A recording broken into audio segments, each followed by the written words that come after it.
a little bit about brief story of Chenrezig and Gelongma Palmo, the fully ordained non-great scholar and who achieved the compassionate looking deity.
This composed, put together by Gelongma Rinpoche. Omsudi Chadong Holoji with Jabot, General Kawas, and the Sanya of Halak and the Telatuma. Some Bajeres and a child to some be Sangi Divigo, to some be Georgian Bison, to some but can be to some be danger palm of you that where they paying homage.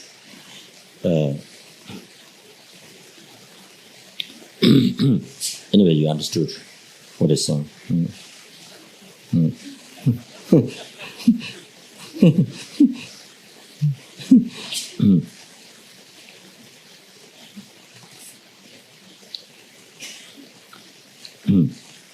So,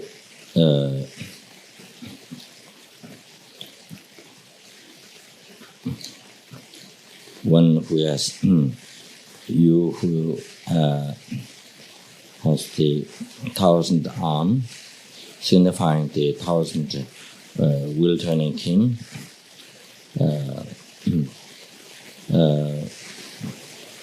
1,000 eye, which signified 1,000 Buddhas of fortunate yuan, and whomever who manifest, you see, whomever it benefits. To you, the pure one, compassionate looking one, I prostrate. So next is a homage to Gelongma Palmo, and the holy body which embodies all the 3-time Buddhas, whose holy speech, whose holy body embodies all the 3-time Buddhas, whose holy speech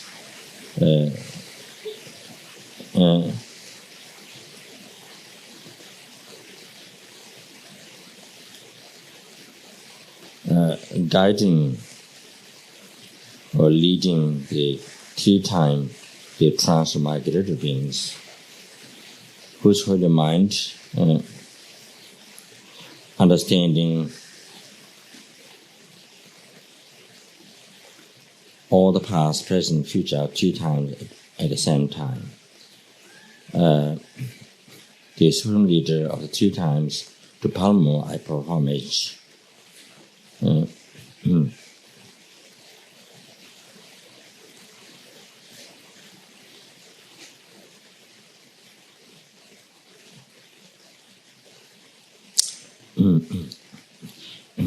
So, the fully enlightened, the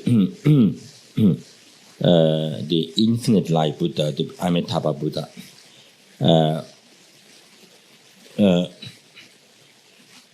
thought to benefit for sentient beings.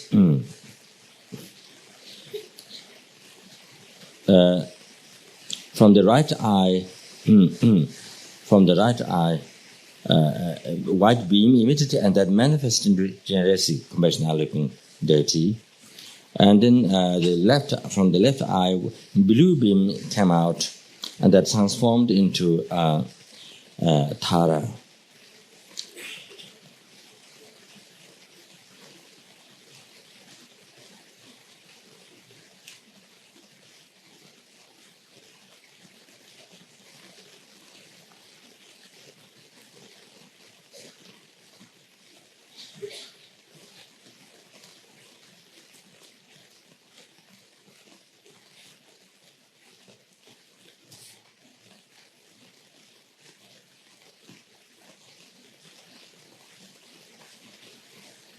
So, in the western side, there is a blissful realm having lotus, which is called having lotus. There is a returning king called Sangpo Chok, the supreme good one.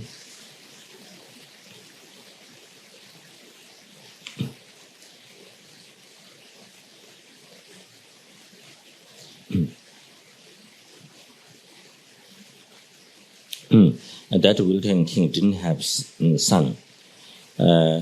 Whatever wealth that king had, everything used for Dharma. In that place, there is a lake called lake having lotus, Pamachin. So lotus grew. Every day the king takes the lotus from the pond and makes offering to the triple gems.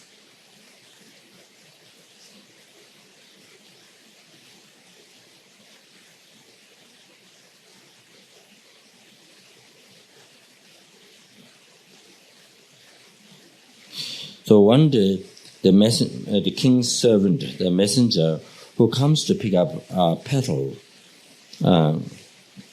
so come to get the flower.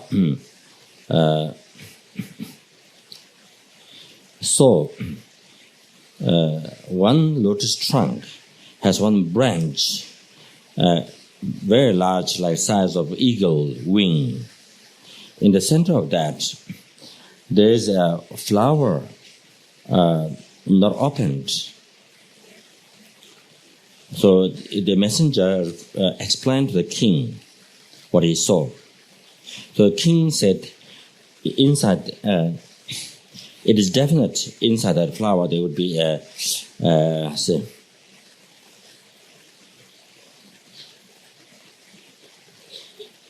instantly born manifestation in the holy body. There would be one instantly born manifestation.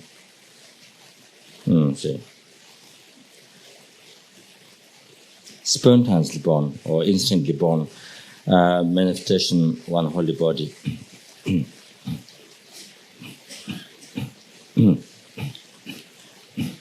The word is Tibetan word is zuje, but it seems to sometimes translated as a miracle bird.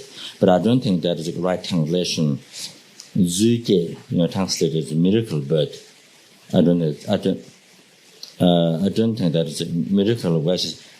It means that being has power to freedom. You see, to take the bird. You see, but there are many insects. The hell beings are zuje. Even the hell beings are, you see, some spontaneously born bird. The hell beings, many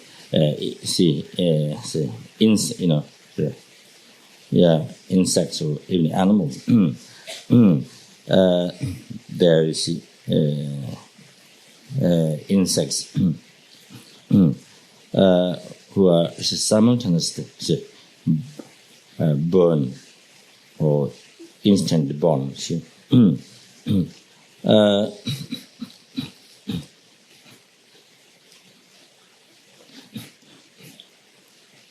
So then the princes, ministers, many entourage, they went to see the flower.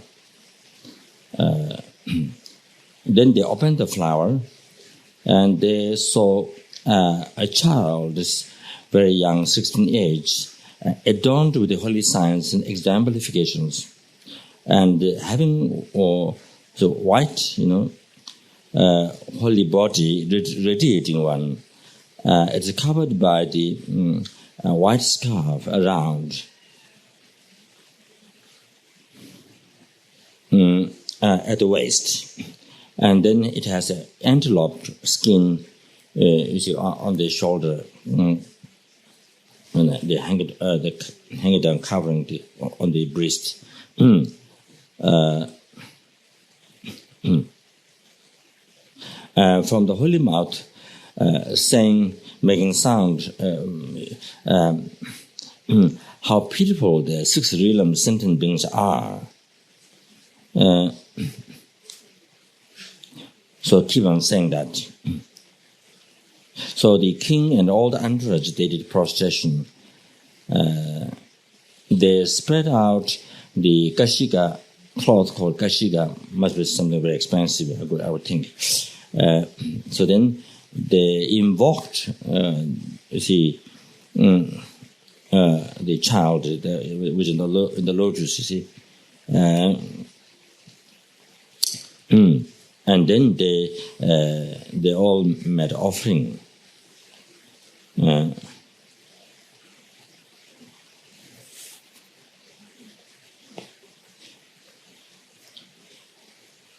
then so this is a Chenrezig in the lotus.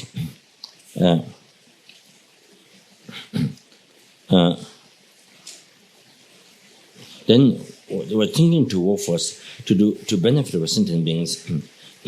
So made a request to 3-time Buddhas and Bodhisattvas, and generally bodhicitta.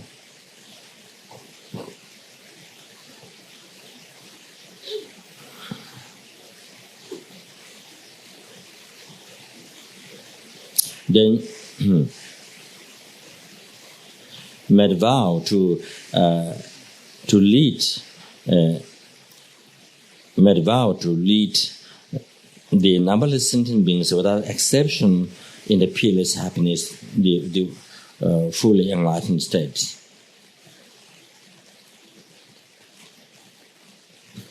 Until the sentient beings are brought to enlightenment, until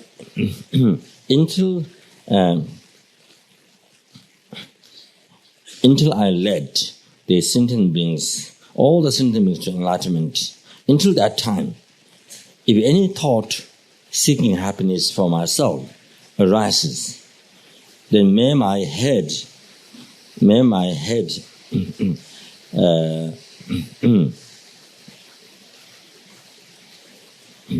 be cracked.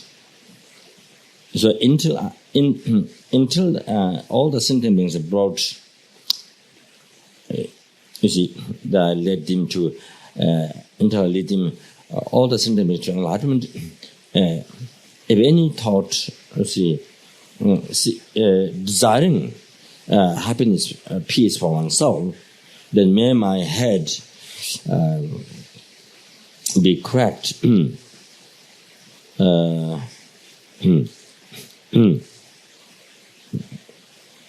So this Arzak guy, I'm not sure. What is the type of fruit? I'm not sure. So may my head be cracked in 10 pieces. So Chenrezig made this prayer. Then also Amitabha Buddha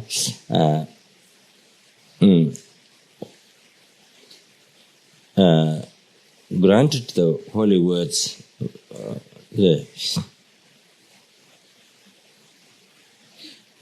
I will support you. I will also support you doing work for sentient beings.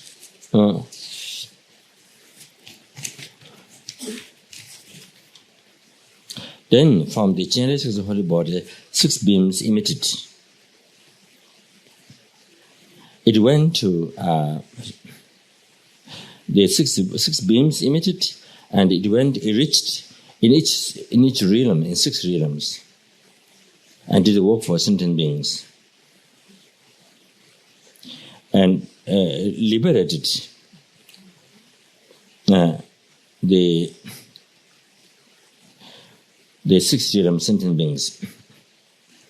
Those who are in the lower realm are liberated.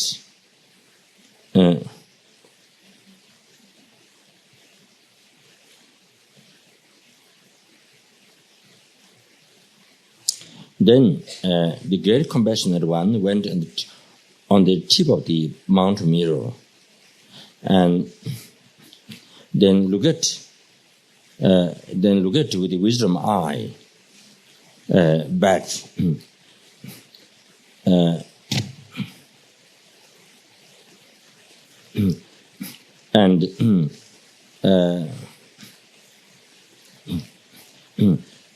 and so.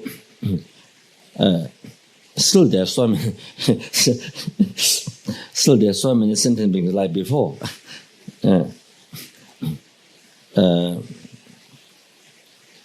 So did like before. I think I guess sent beams in the liberated him. So like that did 3 times with method. With wisdom and compassion, but still could not see, become less. So then the thought came, and then thought occurred that this samsara that it doesn't get end.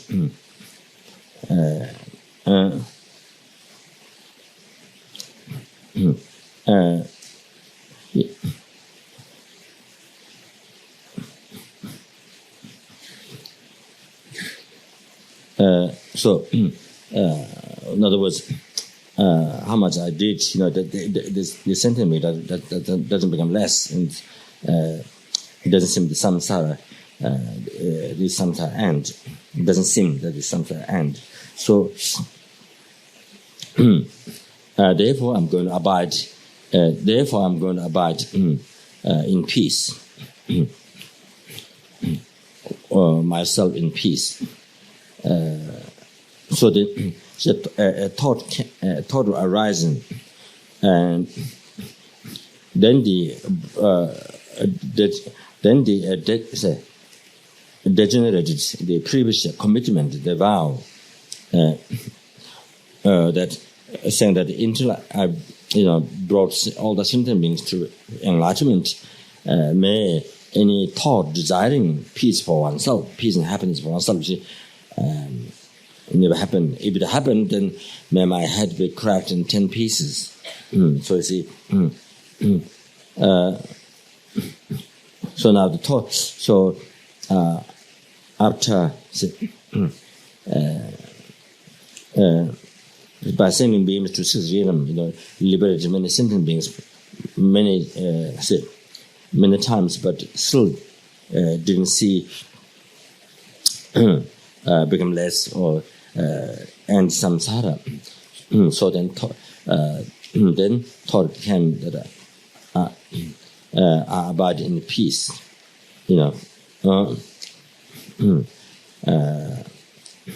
So by thinking that, they broke the previous, the commitment, the generative bodhicitta. So then holy body cracked in 10 pieces.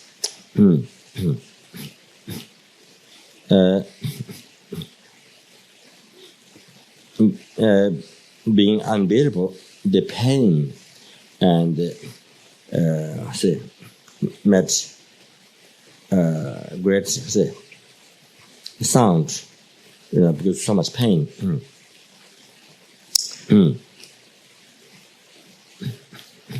And cried. Then Amitabha descended, and the head which became Chenrezig head, which became 10 pieces put together, then it is blessed as elephant face.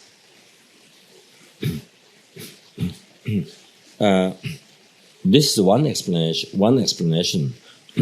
But there's other text which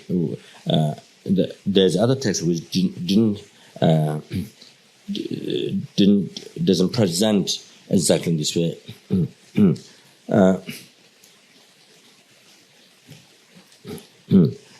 So Amitabha blessed in the elephant face.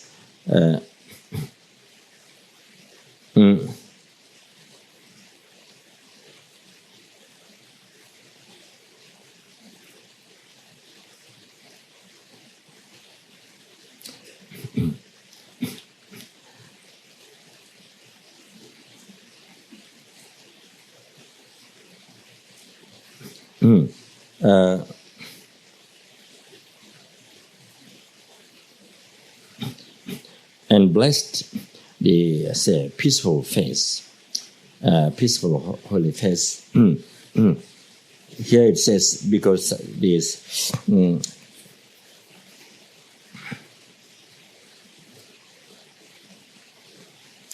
because samsara did not have beginning.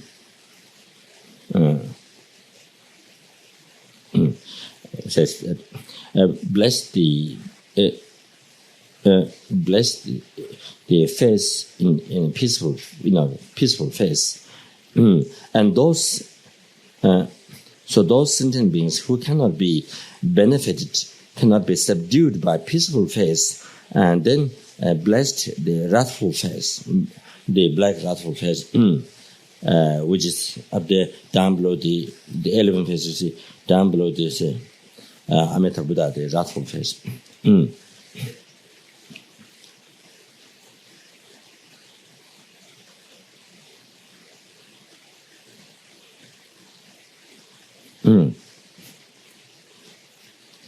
Then expressed, made this prayer by Chenrezig. If I'm going to work for sentient beings again until the samsara ends, until the sentient beings samsara ends, you see, may I have 1,000 arms.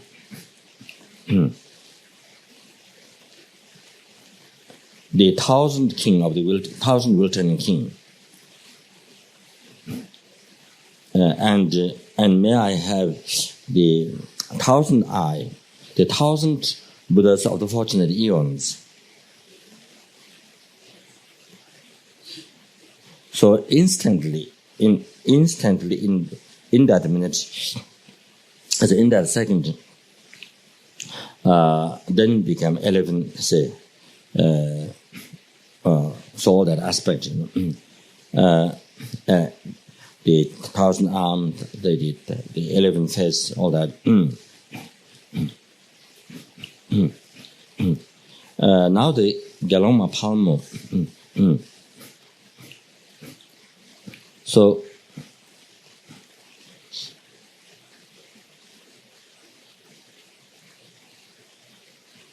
she is the daughter of the king of the Orgyen. King of the Orgyen. I think there might be Pakistan, the Orgyen. Orgyen, the country Orgyen.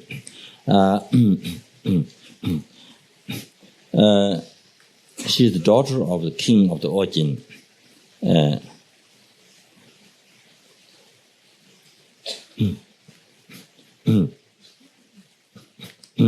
I think in the evolution of the Yamantaka teaching, and the place where Yamantaka teaching was given, I think it's called Orgyen. I think it's called Orgyen, where Yamantaka teaching was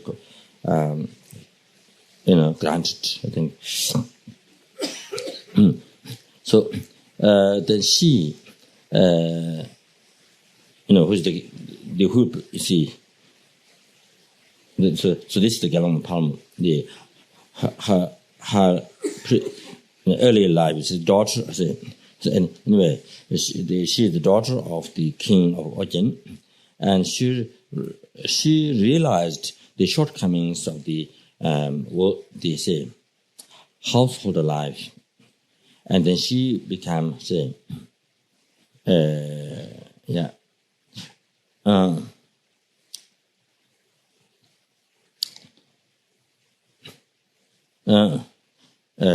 she renounced that by realizing shortcomings of the household life, the inner world life, and then she renounced to ordination. She became expert in the knowledge, cosmology, or anyway, 5 knowledge, and she was very strict in her the precepts, the vows, and due to past karma, she got leprosy sicknesses.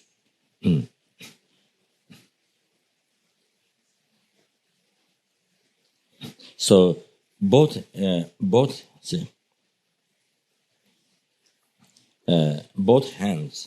but so due to leprosy sicknesses, so both hands fell down. Fell down.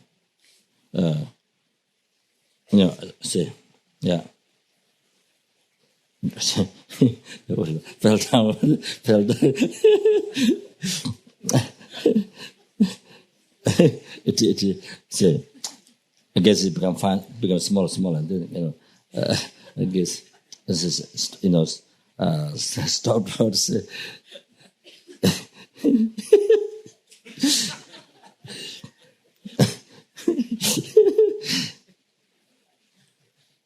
So become very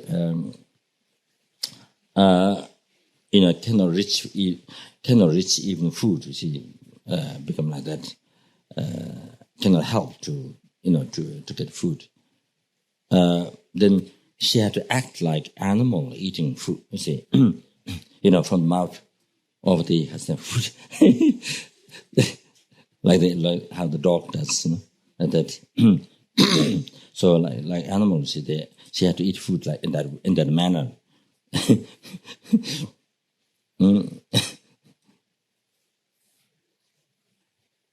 Then her family took her in an isolated place where there are grasses, so she was left there. Then she was crying, she was left there, where there are grasses growing in a very far isolated place. So she was crying. So while she was sitting like this, she had a dream. King Embodied, I think is the one who Buddha manifested into Guhya Samaja and gave Guhya Samaja initiation and the teachings, and King Embodied became enlightened in one life, in a brief lifetime of dictionary time. And it is said that the whole town, even the whole town became empty. Everyone would say, so many became enlightened, and even the whole town became empty. Anyway, something like that. I think it's in the song, which is just something that. Anyway, and then, so she had a dream that King Embodied was telling her that if you practice Chenrezig, you will achieve sublime realization quickly. Then, after she woke up from the sleep, her pain, became better, so it became smaller. Then she recited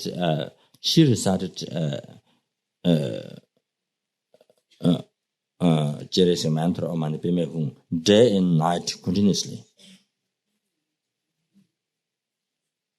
Then after a while, doing practice like this, then she got a bit bored. She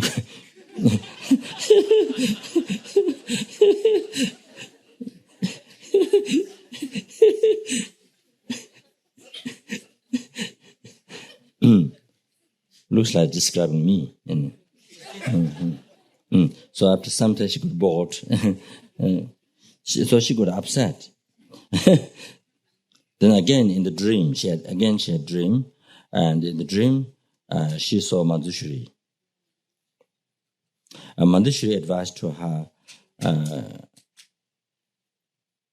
the place called Ligersingpel. You go to Ligersingpel, this place, then you practice Chenrezig. If you do that, after 5 years, you will have equal realization as Tara. You will have equal realization as Tara. So she was predicted by Manjushri in the dream. This might, I'm not 100% sure, but this might be Swambunat. Could be that, but I'm not 100% sure.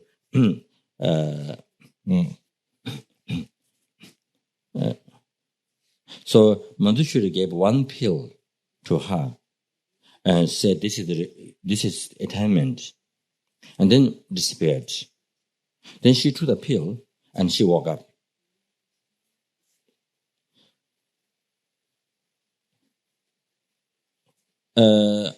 After she woke up, all the infection of her holy body is like the snake body, like skin change, like snake change the skin, and have new body, like that. After she woke up, all the infections is all like snake, to change the skin, like that, completely gone.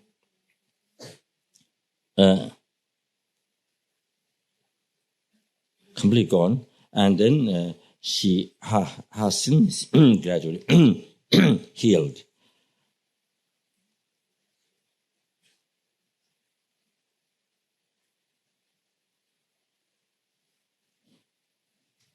Then she was helped by the 7 Dakinis. She was supported by 7 Dakinis. Then she made a commitment that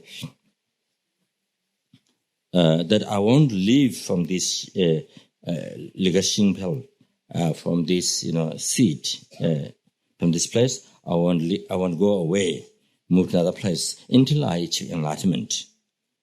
Then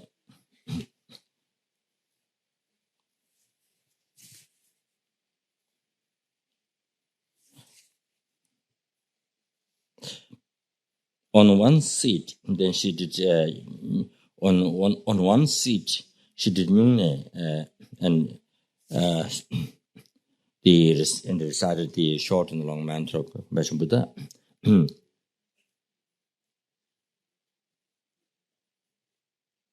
And then completely liberated,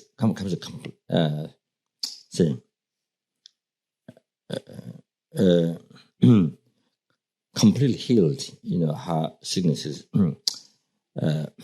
within that year. Then, due to the loving kindness, compassion, her holy mind, having the nature of, due to the power of her holy mind, with the nature of loving kindness, compassion, then the Maras, 10 guardians, all of those under her control, that she's able to control them, and also 8 Nagas, and they become under her control, and they promised, they took commitment from her to become Dharma protector. When she was 27, the Sagadawa, the Tibetan 4th month, on the first day, and then Tara appeared to her. And then Gelongma Palmo achieved the first bhumi. And Tara predicted her that she will be the doer of all the Buddha's actions. On the 8th, then she saw Amagapasha deities, Kriya Tantra, most of the Kriya Tantra deities she saw, and she achieved 8th bhumi. And they predicted that she will liberate the transmigrated beings, all the transmigrated beings into enlightenment. The day of the 15th,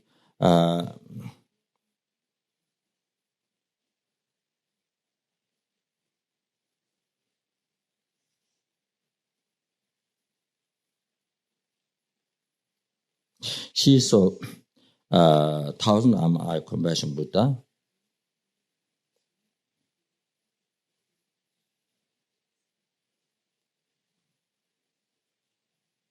And the four class the Tantra deities with the mandalas within the Chenrezig holy body.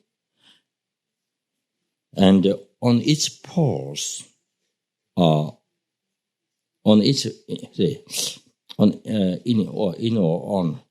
each pulse of the compassion Buddha's holy body, she saw innumerable numbers of Buddha's field, the pure realm of the Buddha.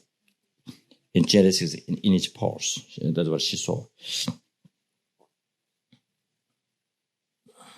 And then she said, why, I have been practicing you, maintaining you for 12 years, bear some hardships. I didn't see you except now. Why? So she, because Gelongma Palmo argued.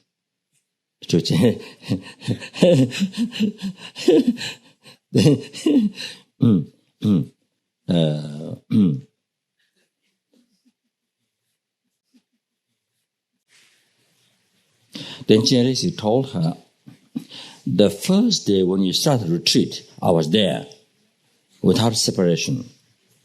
But because your karmic obscuration is not finished, so that therefore you didn't see me.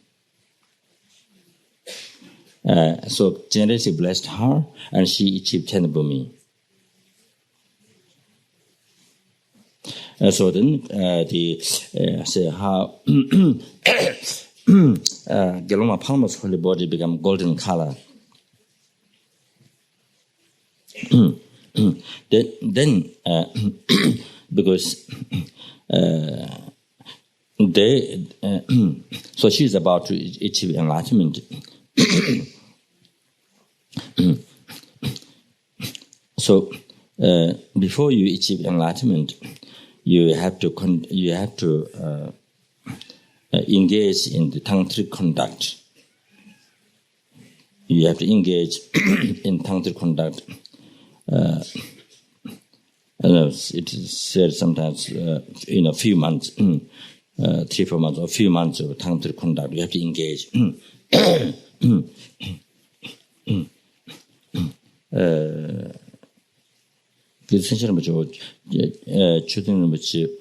One said that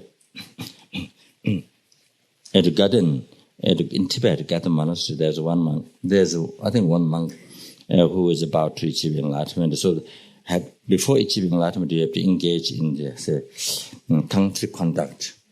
You have to engage in tantric conduct. So this monk,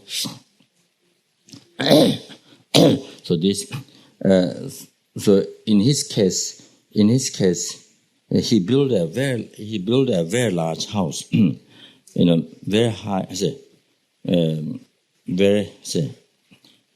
very high story house, but just see, this is according to this the way he engaged in tantric conduct. It's not particular that they're going to use to for temple or or something. It's not just that. That's according to that monk did it. Another, then somebody who engaged about to achieve enlightenment, so engaged tantric conduct. Then that person acted butcher. You see the cutting, say, animals or something on the like cutting meat on the wood like that. So one person, I don't remember mention name, but that person's way of engaging tantric conduct before achieving like butchers. It's not butcher, but it's the outside looking like that. So there seems there are different manners engaging in tantric conduct. So anyway, she achieved ten bhumi. Then here she was engaged in tantric conduct. So many people criticized her. What I saw in another story is that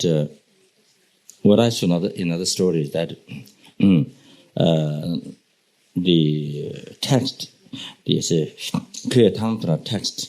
Called Chagyu Shagyu.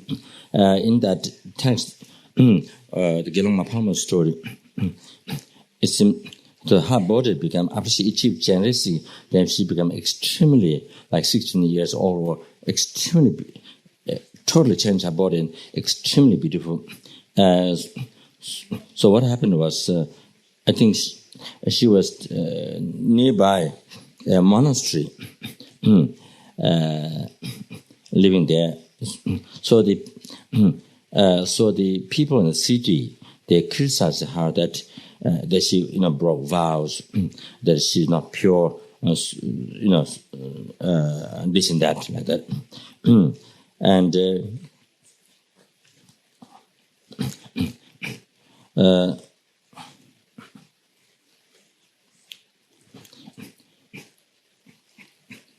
so people didn't know that she already attained, she achieved Chenrezig. The people had no idea. So they criticized by looking up from outside. So then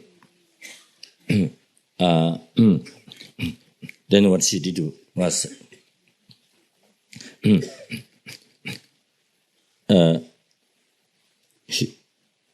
she one day she showed the people in the city.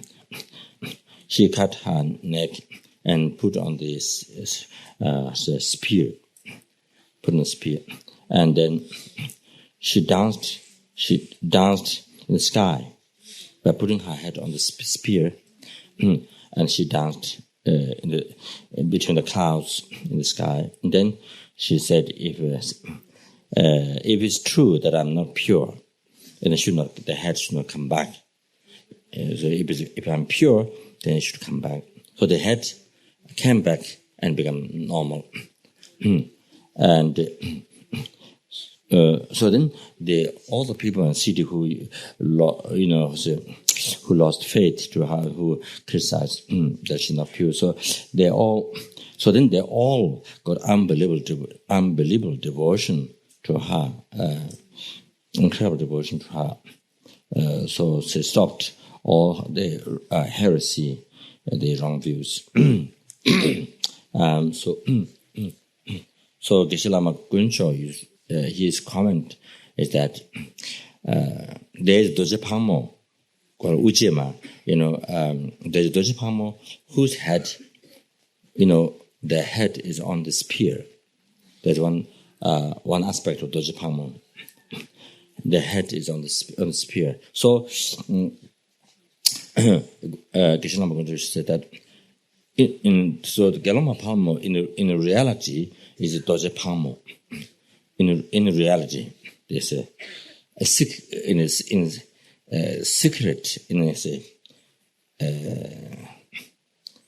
secretly she is Doje Palmo, Ujema, this particular aspect, not having head, you see. The head is on the spear. That one. There's also initiation, that in the, I think, Rinju Jatsa or somewhere. And then outwardly, Gelongma Palmo, but secretly she's the Doje Palmo Ujema one. So here it says, so to dispel the say heresy,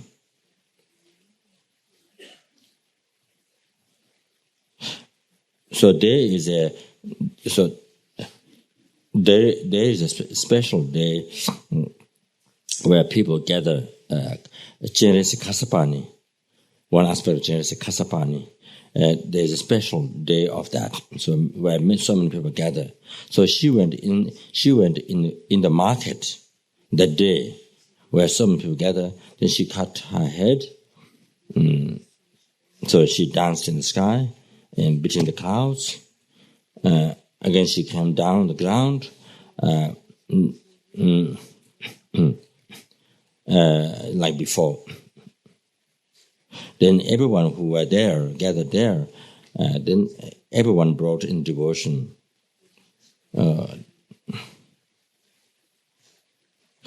Then all the male, female, all the people, who are there, you see, they all achieved sublime realization, and they all left to the pure.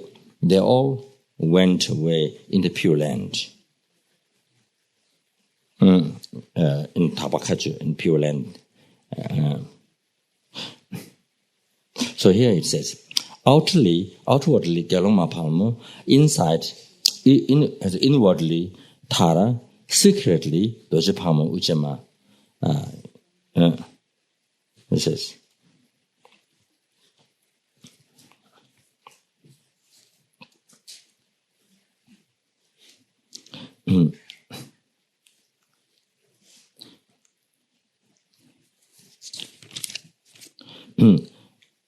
next, the lineage Lama. So anyway, Gelongma Palmo achieved Chenrezig, then received Gelongma Palmo received the initiation that which we were going to this initiation which say we're going to take tonight. So this is according to Gelongma Palmo's tradition, which he received from Chenrezig, and the Nyingnya practice and all these things received from Chenrezig. There's another lineage from, I think, Nagarjuna. So I think where she did this practice, where here it did not mention, but King Buddha told, I think in that another story mentioned, King Buddha asked her to go to the place where there's a Omane Peme who naturally appeared from the rock.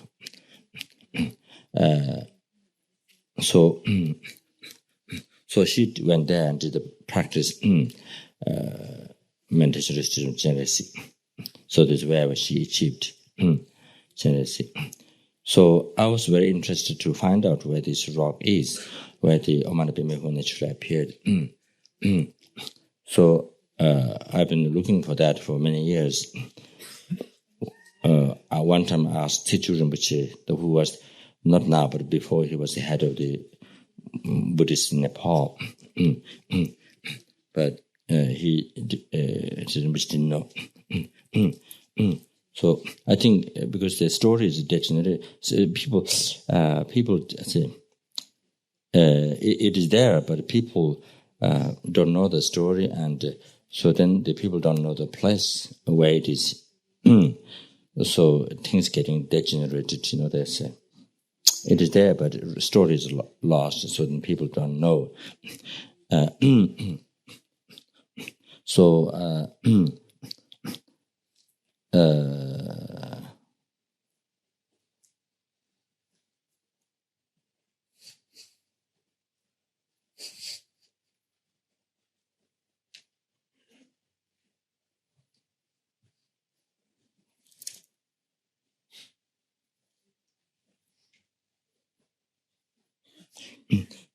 So if I find that, I would like to build a small temple so that it becomes object for many people to develop devotion, good karma, to inspire, that. So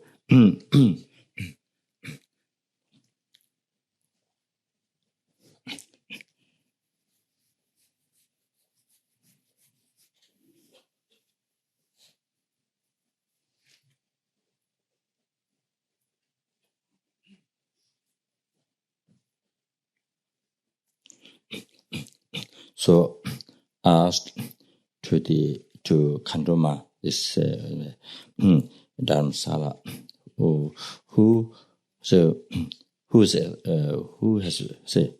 is expert, or who can describe the holy places, who can see the holy places, who can see so much that ordinary people cannot see. That ordinary people cannot see. Ordinary people see just rocks and thorn bushes growing, just like that. But in our view, there's another world, another entire world. You see, I mean, as a holy place. So anyway, so I asked her where is this mount. So it seems that Nepal, I'm not sure, didn't get clear, but maybe the very high mountain, behind Kapan, maybe the very high mountain. I think maybe where sadhus they live, the very high mountain backside, somewhere. So anyway, so the mantra is on the rock, but somehow the mantra is, she saw that it disappearing. But there's a mushroom growing a little bit down there, so the mantra is transferred on the mushroom from the rock on the mushroom. And so there's some sadhus living around. Maybe it's place polluted, I'm not sure what. So the mantra disappeared from the rock and manifested on the mushroom. So what happened was somehow somebody picked up the mushroom, and the mushroom went to Dharamsala.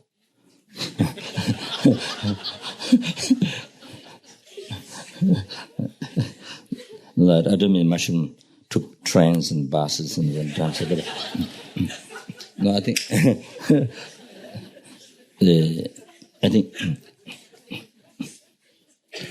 somebody picked up this mushroom, which is Omanipimihu, and so I think must be offered to his owners. So she told me this. So she told me this mushroom is now at Dharamsala in the temple, and then how she found out this mushroom is there?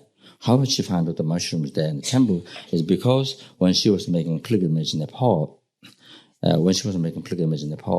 Langru Lungden, this huge mountain next to Swambanath, or on top where Buddha put holy feet there and gave tradition about Swambanath in this the Dhammakaya, this crystal stupa, which is I thought it's inside the stupa. Some of the stupa is inside, but it seems Chutin Rinpoche, and it is inside the mountain. Actually, it's covered by earth. It's inside the mountain, the hill. Some of the hill is inside. This Dhammakaya, this crystal, this manifestation, this most precious one in Kathmandu, that one is inside that mountain, so covered by earth.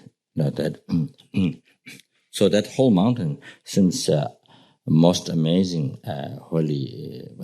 The mandala of the Hiruga, like Mount Kailash, you see.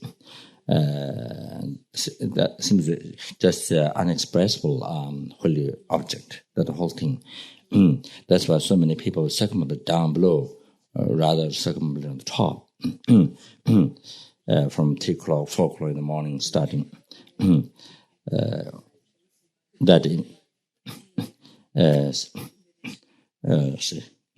Lama Rinpoche, the remainder of the Lama so they circumvented from down below, so like that. Anyway, so when she went to the large mountain on which the Buddha descended and gave prediction about this, about Kathmandu, about Nepal, about Kathmandu, present, future.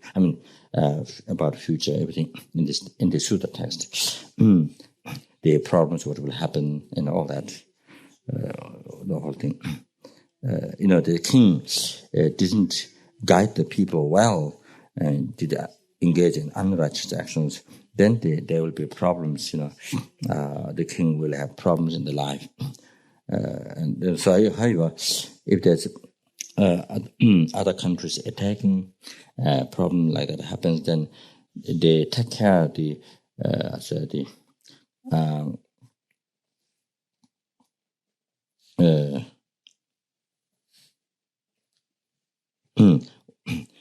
one is, I think, this stupa. The other one is worsen,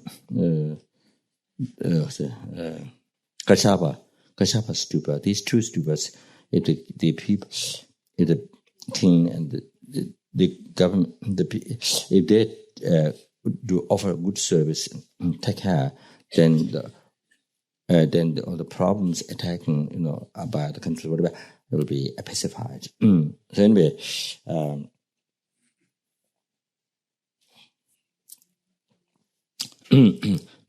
so Buddha has already predicted in that text. So I recently asked, when there was a lot of killings, a lot of violence in Nepal, didn't happen too long time, but so I asked somebody to translate in Nepal into Nepalese language and to offer the king and the government people so that they can realize that as Buddha has already predicted and what all the methods of what you can do to protect, to have peace and happiness in Nepal. So it was earlier last time by one very good man, one who was very devoted Nepalese man, who translated text. He translated already the sutra. So after met into books, then I thought to offer the government people so that they can get faith to Buddha. Also they can see the whole Kathmandu is so incredible holy place.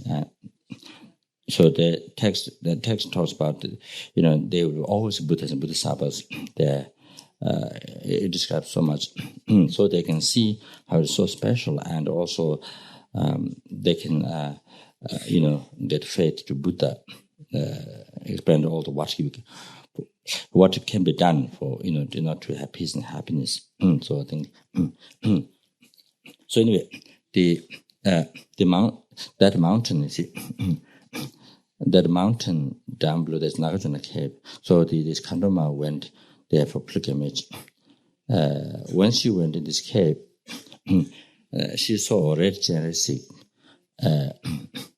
She was trying to go inside through, but the from private office secretary, there were other people with her, so they grabbed her. Anyway, so she had a vision. She saw I don't remember what is a mantra or something to the red light. From the red Chenrezig came out, and then it went Dharamsala. It absorbed the mushroom. The red light went from there, went Dharamsala, absorbed on the mushroom. So later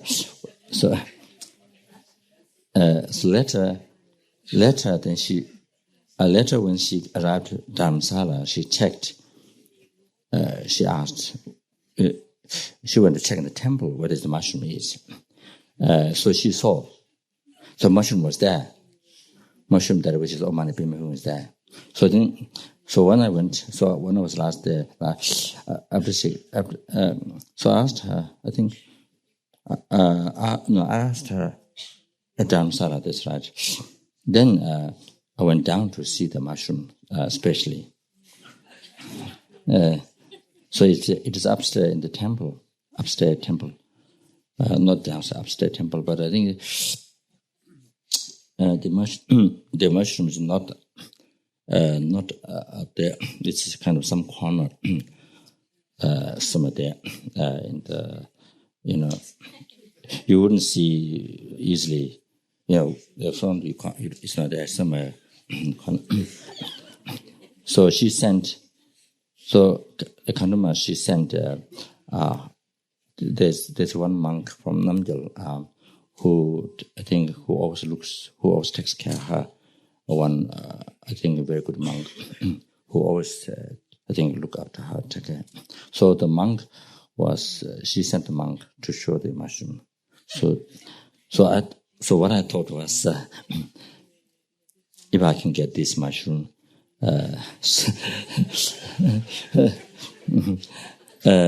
sooner or later, I want to have it inside the material statue. So the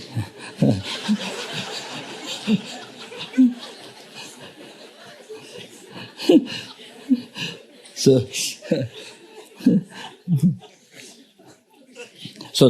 that the whole world people can see this amazing story. You see, related with Gelongma Palmo. With this, where Gelongma Palmo achieved compassion Buddha in front of that mantra, which is on the rock, you see, and which transferred on the mushroom. So it's this size of mushroom. It's about this size. Yeah. So I thought to ask listeners that if I can have it in the material inside the material statue.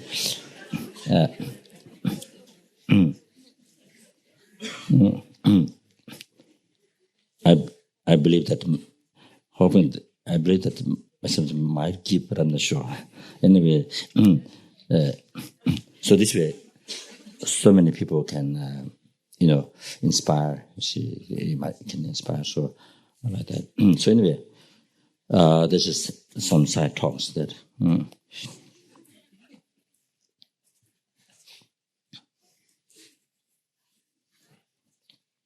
So next, the lineage Lama.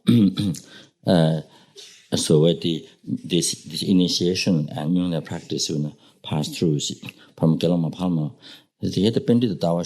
So next one, Pendita Dawa Shunu.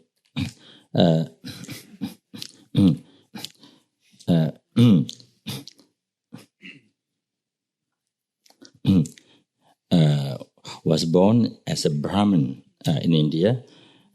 Was expert in this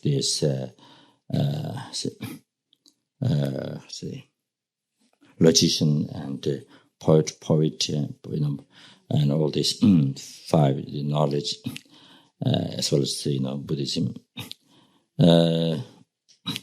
So Pendita Dawashin had a lung, lung. The sickness of lung. Usually, for us Western people, until you meet Tibetan Buddhism, you don't know lung. After meeting Tibetan Buddhism, coming to Dharamsala in Nepal, then after some time, then you come to get to know the lung.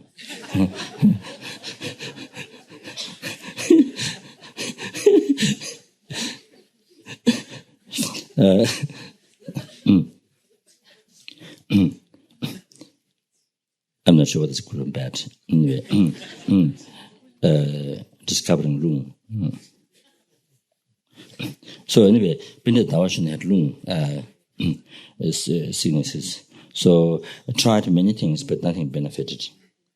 Then Pendita Dawashin asked Gelongma Palmo what to do. So Gelongma Palmo explained to Pendita Dawashin, this is the karmic result of, why you have lung is a karmic result of in the past that you have disturbed Guru's holy mind. So here you see, Gelongma Palmo explained cause of the lung.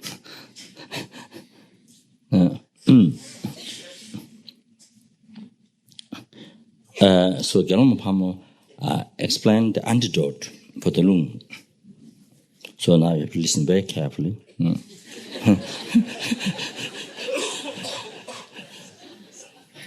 Very, very carefully. Anyway, that no. So Gelongma Palmo said, Shirsat Oman Pimihung, and do confession. Confession to the Guru.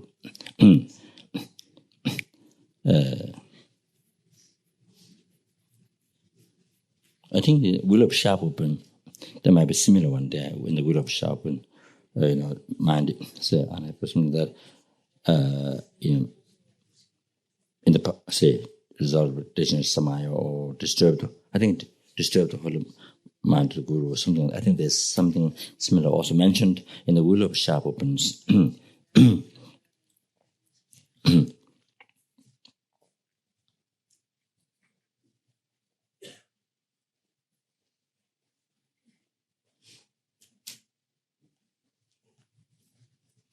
Yeah. So Gelongma Palmo advised to recite mantra and to confession. So that's it. The story is that's it, finished. No, I think the reason story here is only that, but it's only that is mentioned. But I think this is talking about the importance of, importance of practicing Chenrezig, reciting Om Mani Padme Hum. I think that's so that helped doing compassion. So if one has room, then needs need purifications, compassion. Seems maybe some advice or things like that. And that's of course Om Mani Padme Hum. And then next one, Pindideshi Sangpo. It was the king's. Yeah, he's born to king's family, and then renounced to ordination and expert in his five knowledge, and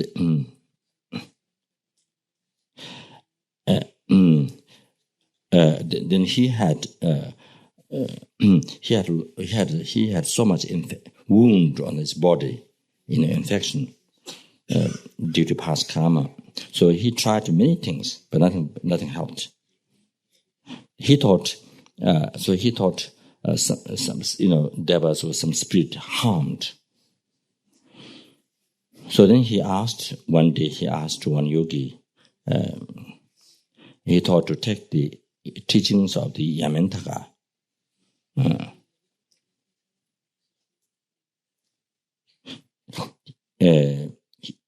From this yogi, he thought to take teachings of the Yamantaka and meditate. So he did that, but the sickness even double, triple increased. And the whole body got pus, completely covered by pus infections. And then anything touched the body, so much pain, couldn't bear. And then he went in the spring water. He went inside the spring water. But when he went in spring water, the water becomes so hot, But due to karma, the water boiled, becomes so hot. So he had to change.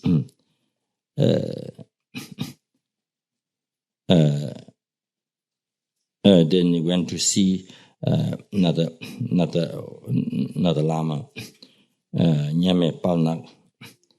But nobody benefited, nobody helped. Then he went to request to Lama Dawashinu. I think it's one lineage Lama. I think he went to request what to do.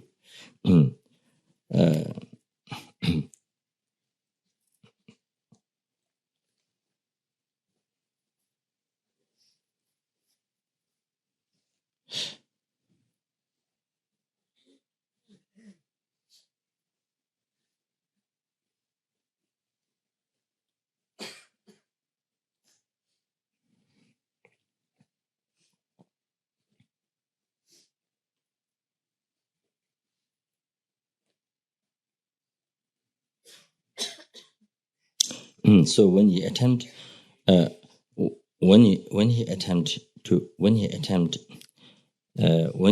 prepared to go to see this Lama by thinking to ask him, Lama Dawashnu, then Tara appeared.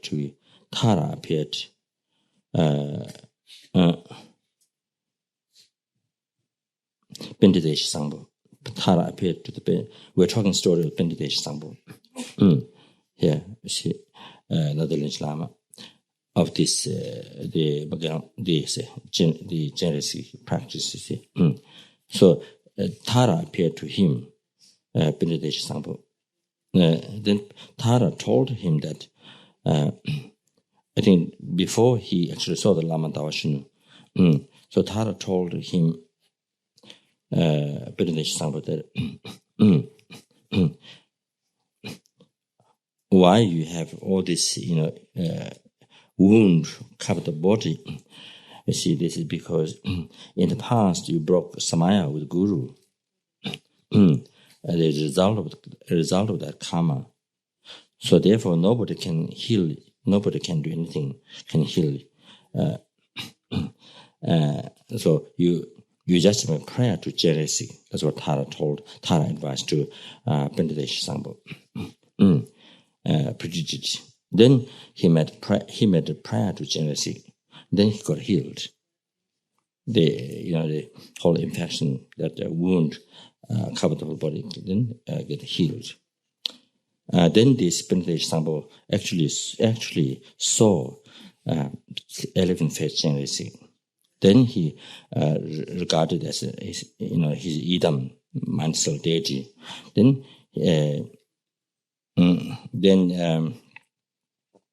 the Chenrezig told him, 11th-faced Chenrezig advised to Bendidesh Sangbo that he should recite Om Mani Padme Hum non-stop. Then next one is the Palpo Penyawa, lineage Lama, the Chenrezig practice, where the initiation comes from, or the Nyingma practice. Palpo Penyawa, this is Nepali, I think, yogi, Penyawa, also born king's family, and he was, expert in all those knowledge. Manjushri appeared to him and predicted to Palpo Penyawa, saying that he should take the teachings of the 11th phase from Ishe Sangbo, Bendidesh Sangbo.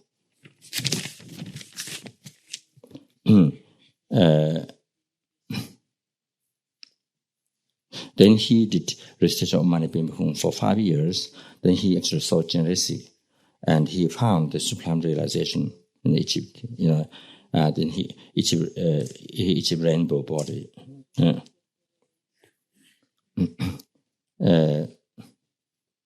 Then next to lineage Lama is Chang Bodhisattva Dawa Gyaltsen, and this is regarded as actual Chenrezig. There are many stories and traditions about that. Then Bodhisattva Dawa Gyaltsen. So here the main story, amazing story, benefit of practicing, the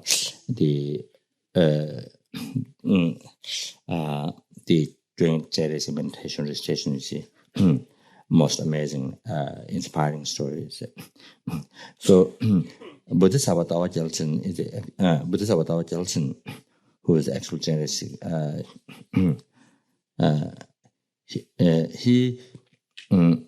He spent 7 days making a request, to Lokeshwara in a place called Jitong. Jitong is near Nepal. It's in Tibet, but it's near Nepal.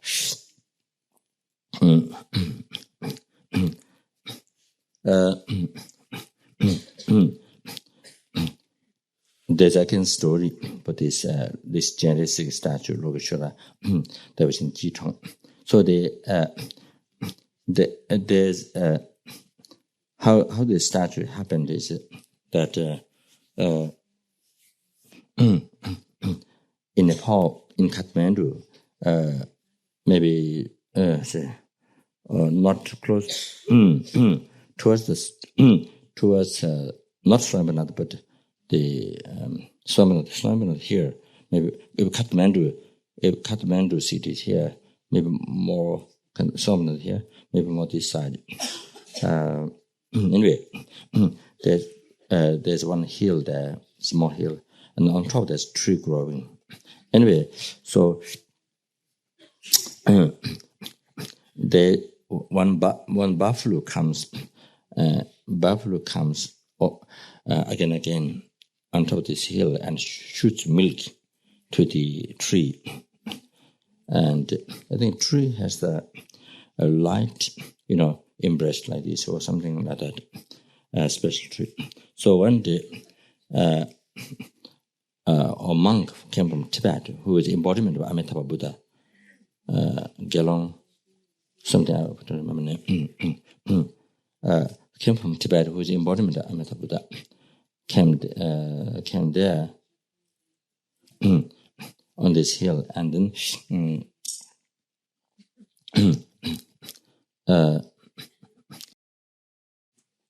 I think voice came from sky, and they cut the tree. Then the one Chenrezig statue came out of the tree, then spoke. Then again voice happened from sky. Then he cut the same tree, another part. Then again another statue came out, Chenrezig statue. So that happened 4. So each one spoke. One said that I want to go to Jidong. That's the where say to benefit of sentient beings.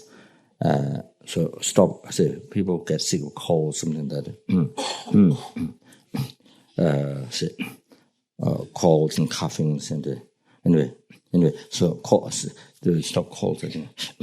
Colds. Then another statue spoke that I want to be in Tibet. I think Potala to benefit sentient beings in Tibet. So that is in the Potala. Even nowadays you can go to see. So when I went to Lhasa, about more than 10 years ago, 37 people. So we did in that temple. We did the procession. We did the praise to Chenrezig. There was in front of this size of statue. So then the another statue is in Kathmandu. In Kathmandu, to heal people who have paralysis. So he spoke and then said, "I want to be in Kathmandu to do that healing." So there's a temple there which is silver door. So there's a Buddha statue, white, but the actual statue, that one I'm not sure. Or it's inside. But anyway, so people, so who have paralysis, you go there and you stand in front of the Buddha. Outside you stand, so that that kind of that becomes healing the paralysis. Then another statue is I think Batan, maybe in Batan, in a very very old temple. I'm not sure what's the purpose. That's it. Remember. So anyway, the four. So this is one of them who spoke. So actually, it's all manifestation, compassion Buddha manifested in statue like this and spoke like that. So this Bodhisattva Dao Jiangzhen spent 7 days making requests in front of the Lokeshwara statue in Jidong. Then this Bodhisattva, you see, he met his own eye, charity to other blind people. So here's is for 100 blind people. So maybe means again, maybe I come back again, say manifest again. maybe like that. Sure. Then he built 100 temple. He built 100 temple, and he made 100 bridge. To help. This is all different means to help sentient beings. And then he offered food to 100 sanghas, fully ordained monk. It means daily, not just one time, daily offering food. And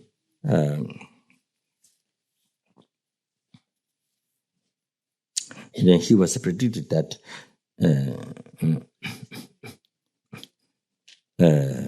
he will achieve enlightenment quickly. Then he went for alms in the South India.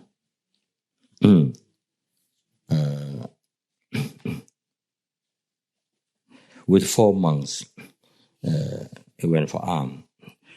So while he was going for alms, there was one woman who was sick.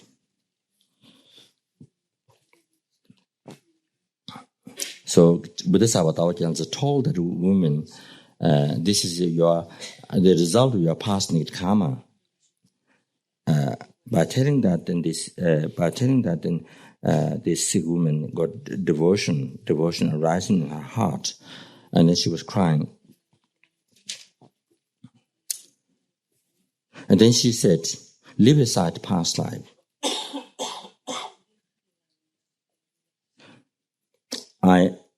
Even in this life, I'm the wife of the very rich business person in Kitong. And the businessman went in Nepal for business. He didn't come back for 3 years. During that time, because I have a very beautiful body, due to being under the control of strong delusion, then I accompanied with other men. So I got one son, but I killed. Then I have a daughter who has been who is 7 years old. That daughter found out the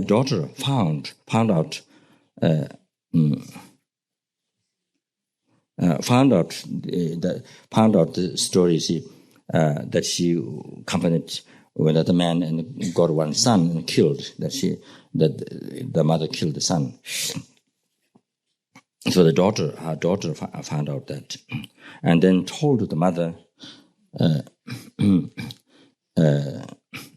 when father returns back to home, what he will tell you, what will happen with you.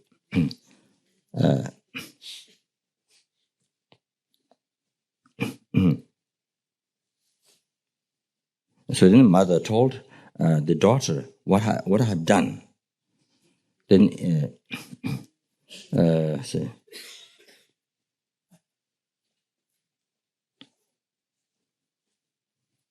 and then threw a stone, told her that what I have done. And then the mother threw a stone on her and hit on the liver, and then blood came out, vomited blood, and died.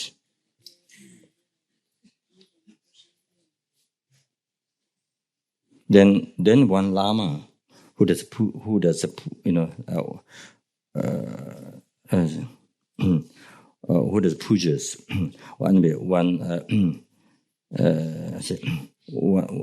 one practitioner, one lama, found out the story of this lady, or what happened, what she did. So then, so she knew that this lama, knew of all the things what she did. So then she gave poison to this lama and killed. So her husband, businessman returned back from Nepal.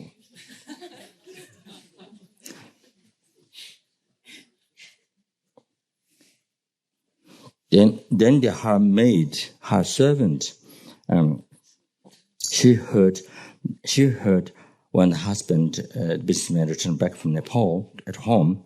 Then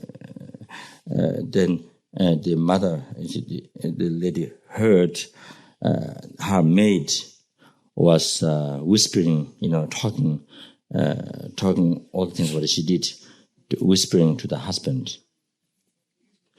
So the mother, the lady, she heard this.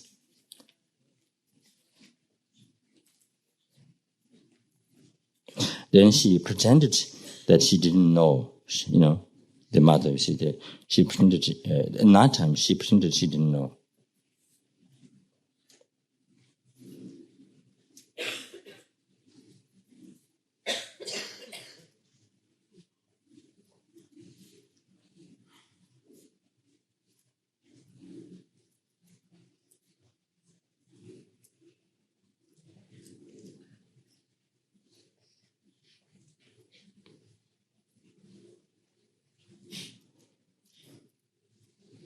So she pretended she didn't know that night. Then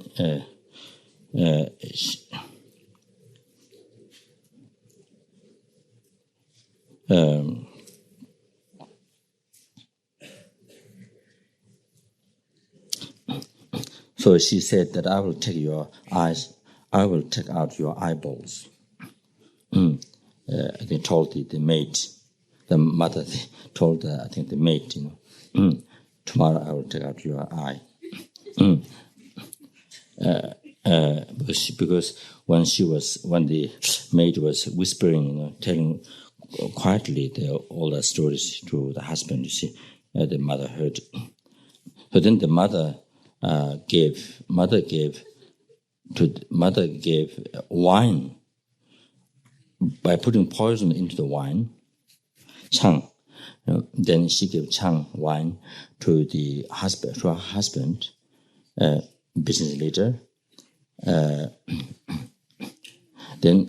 the business leader and also the eight, so totally 8 business leaders and all servants. So totally eight of them she killed by giving chang wine, by putting poison inside. Then that news, her neighbor found out.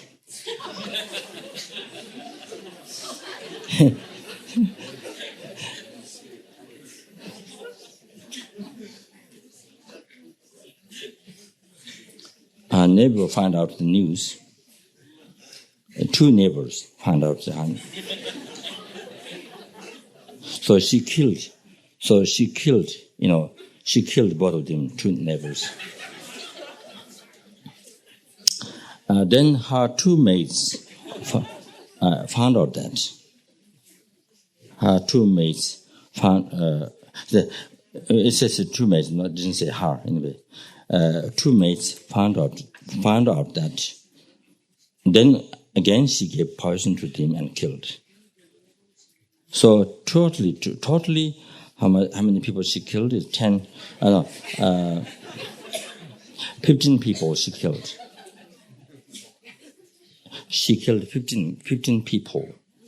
And then she told the Bodhisattva Dao Gyaltsen. So the story started, Bodhisattva Dao Gyaltsen said, because you, in the past, is the result of your past and karma. So then she starts, not only past, besides past, in this life, this is what I did. See, that's...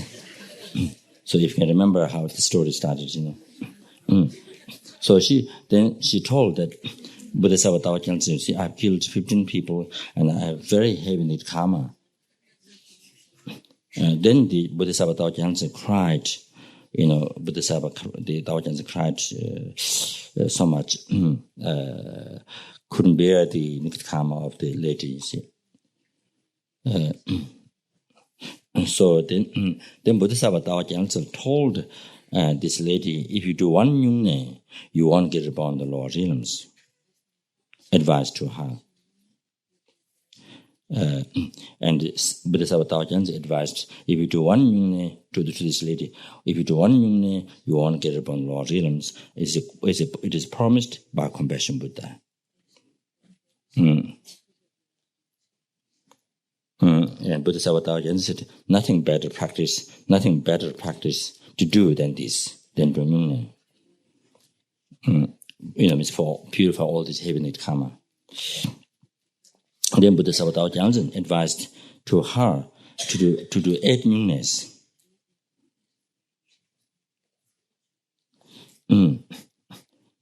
Then at the Tibetan fourth month, Sakatawa, she did yungne, but she felt so much thirst. So during yungne, she drank a little bit of wine, a little bit of chang.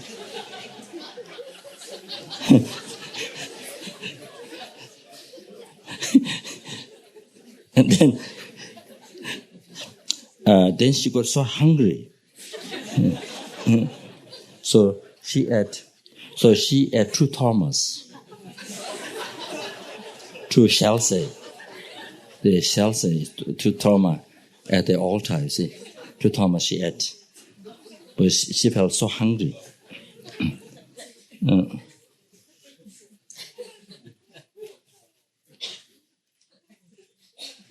So she did 8 yungnes, 6 perfect and 2 broken one.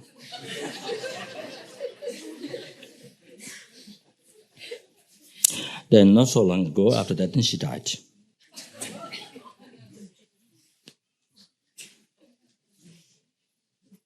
So the Bodhisattva Tao Gyaltsen went to Zhang, upper place of Tibet.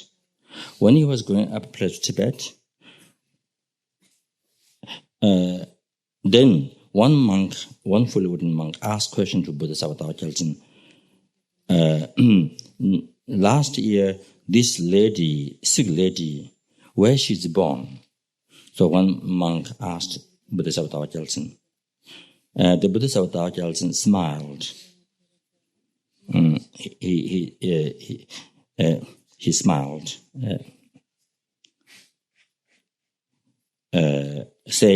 Then answered, she was born as a son, human being, son, in the India eastern side, as a Brahma, eastern direction, Brahmin family. And this son has got so many jewel ornaments, Buddha Tao Gyaltsen said.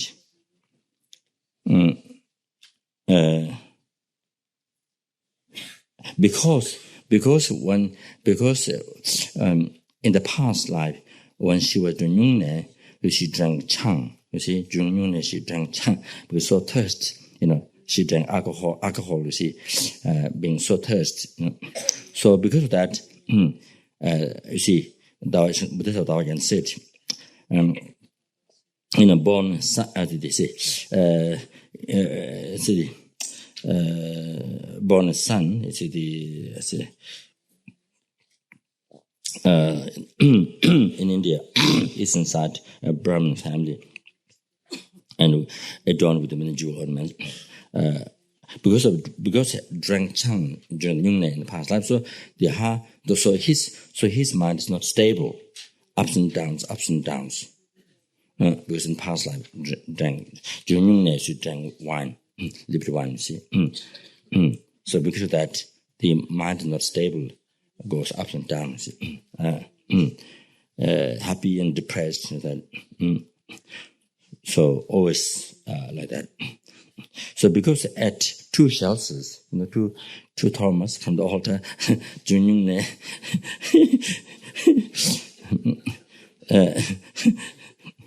so she was born very bad colored, very ugly, kind of. And then Bodhisattva Tao Gyaltsen said, but the compassion Buddha is so, Buddha said, compassion, Arya compassion looking one is so, so much compassion,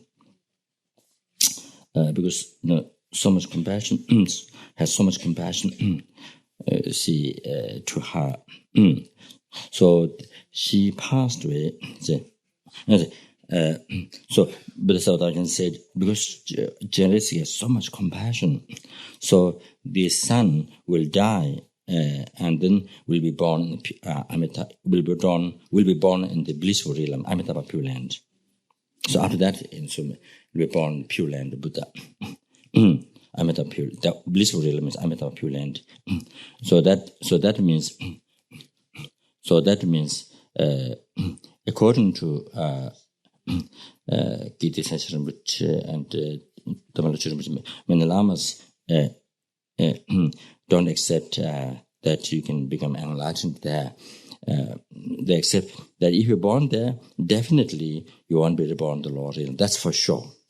But according to my Guru Rinpoche and some of the lamas, because I wrote a letter asking question to Rinpoche that whether you can become enlightened, whether there's tantra, whether you can practice tantra in the pure Amitabha Pure Land. So Rinpoche replied back, yes, you can. You can practice. Yes, there's you can become enlightened in the Pure Land, Amitabha Pure Land. Rinpoche replied like that. So there are some lamas who accept that you can become enlightened in Amitabha Pure Land.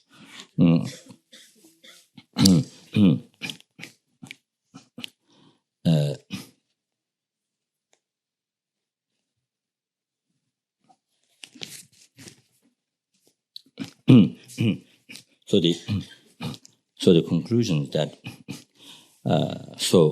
the reciting Om Mani Padme Hum during the Chenrezig practice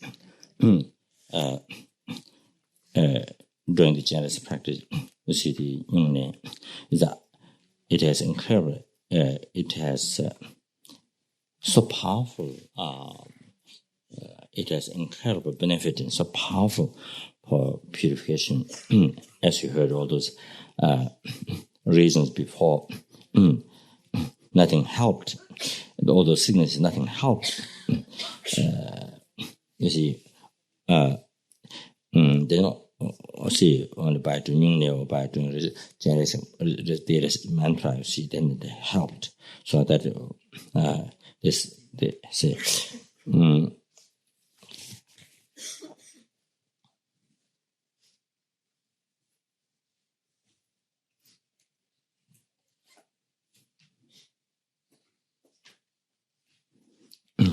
So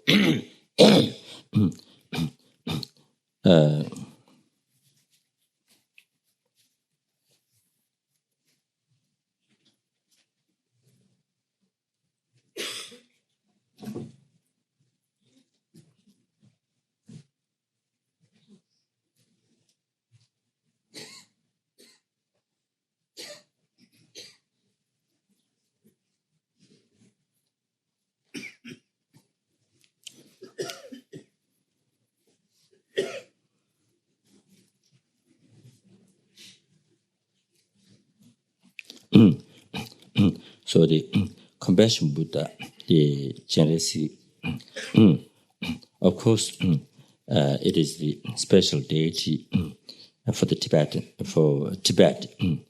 special deity of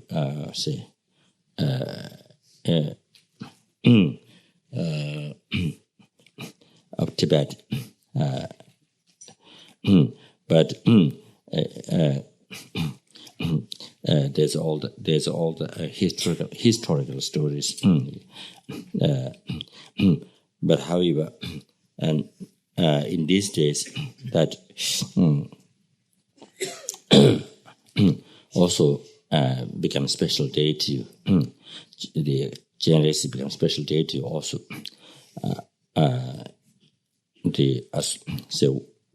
Also for Western people.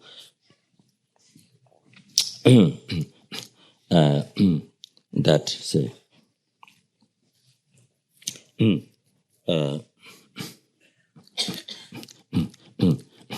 a very close connection that nowadays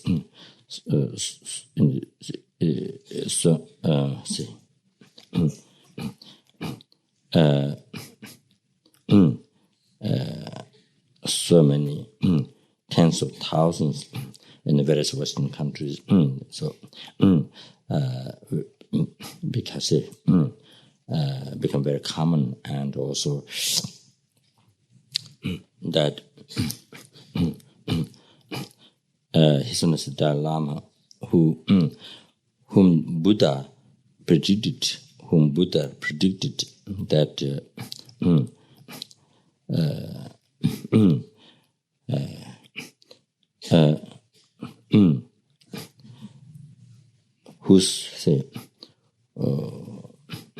who's included, who's in the Buddhist tradition, that Chenrezig, you see, in the future in Snow and Tibet, Buddha, one day Buddha sent 5 colored beams from the center of the tree approach and went to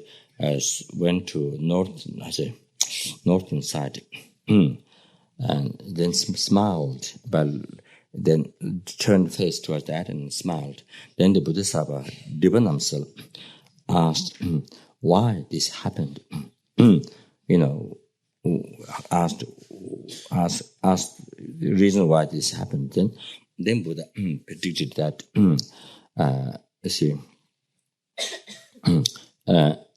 when my teaching Buddha Dharma in India stops, then Snow and Tibet, the Buddha Dharma will be spread, and there will be Chenrezig will descend. That there will be sun shining Dharma.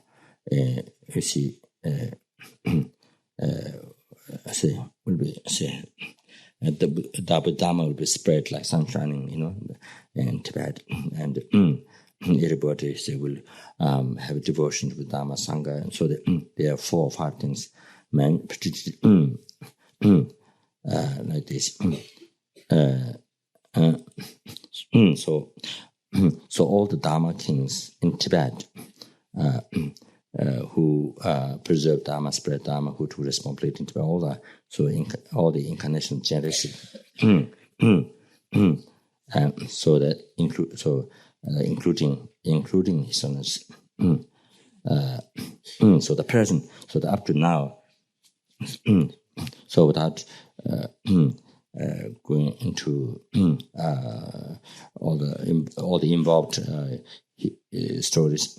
However, the present one, the His Holiness Dalai Lama, so like that.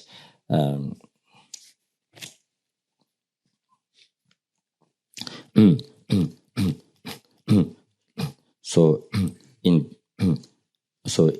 this time when I went in Tibet, in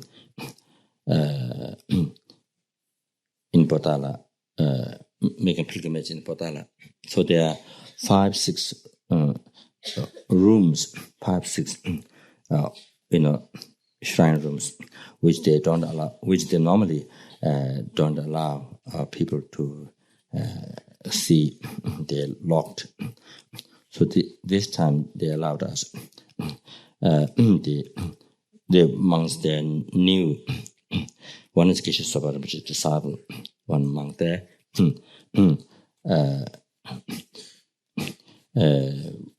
Was it last 10 years ago when I went there? So met. So they remember one of the Geshe Sopa Rinpoche's disciple. Then there are a few monks there. One.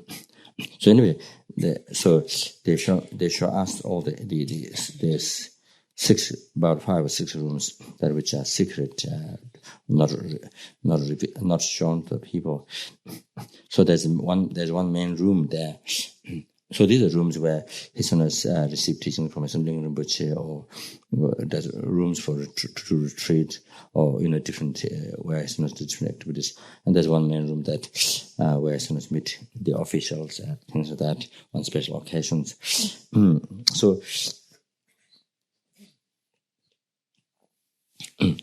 So there's one very good monk, very senior Namgyal monk there. So he recited the His Holiness Dalai Lama's long life prayer I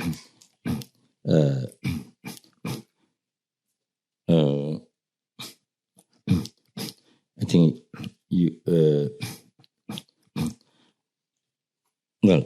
usually I think there's danger to say you can't keep even as long as portraits there. So he led the prayer and also the prayer of independence of Tibet. He chanted that. So then there was camera put in there was camera like supermarket in the West. You see the camera in the shops. You see whether people are stealing or not. So there's a camera in the room, but I'm not sure whether I don't know whether I'm sure the monks I'm sure they know that there's a camera there. But anyway, he did all these prayers because you can't because they're not people are not allowed to have his son's portrait. So there was his son's throne there, and then the dagam in the court, his son's court. You see, so he put like this, on the throne. So because he can't have his son's portrait, so I don't know how he got our material, our material with the picture. The dream to build in material. The dream to build 550 material for the statue to build India. So I don't know how he got that picture. So instead of putting his portrait there on the throne, he put the material with the statue, the material with that picture, material with the picture there. You see in the court. So I was surprised to see in Patala there in that secret room.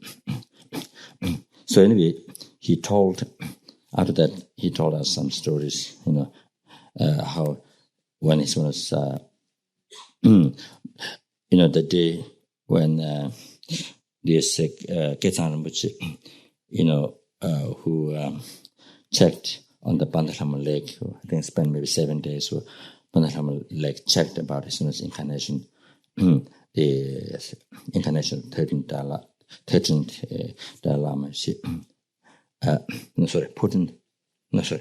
Dalai Lama checked the Bandhalama Lake for many days, and then went to, after he saw everything, their house, in which place, everything, the parents and child in the lake, then he went as disguised as a beggar, went to Amdo, to the family place. So he told all this story, how the child, this present, the child who is the important son of Dalai Lama. So how he immediately recognized the Lama and the Gelongma who was disguised as beggar, and recognized the malas and he put on in his head and all the walking sticks and everything. So so he told those stories. Then at the end he said that then this little child, said at the end, I'm the one who does work for all the sentient beings. The Namgyal monk told us, I'm the one, the child said, I'm the one who does the work for all the sentient beings. I don't remember seeing that from Bugo. I don't. Anyway,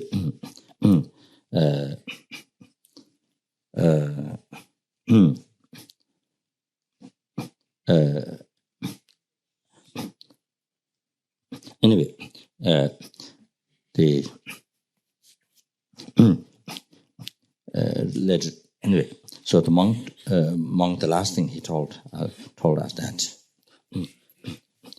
So when I heard that,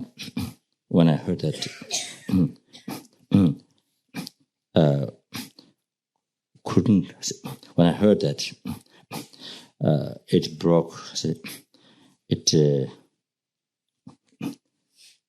It really made me to say, because I couldn't bear.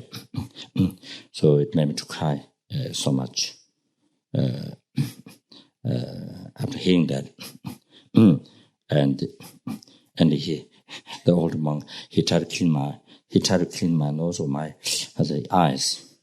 The tears, the old monk tried to help to clean.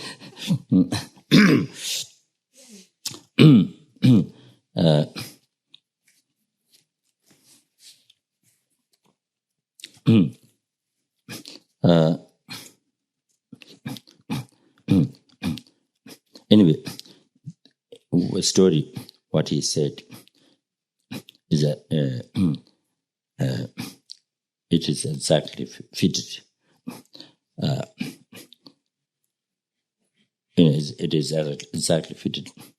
That's what he does all the time. This is what he is, what he does all the time. So,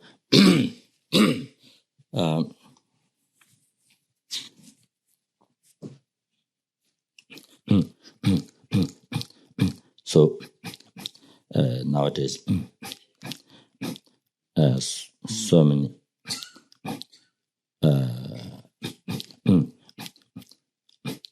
even though the Buddhism spread in the West not so long ago, however, that we have a very close connection, that we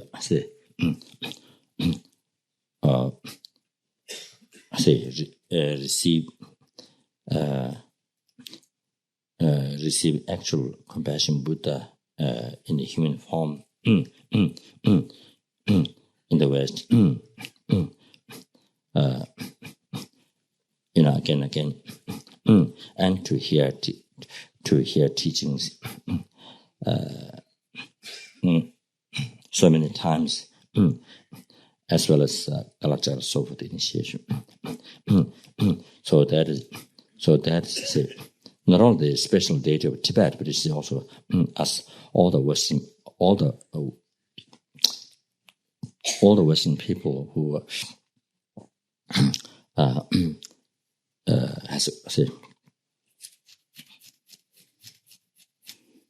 receive guidance from His So you can so you can see compassion Buddha. There's a special connection. Everyone who receive guidance from who receive teachings, who has this great fortune, so like that. So we are guided, taken care of, guided by compassion Buddha.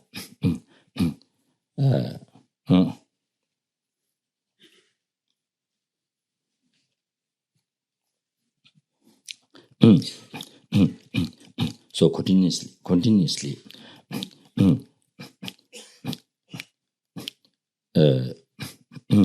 from Chenrezig side, there's all the qualities, all the skills to guide us.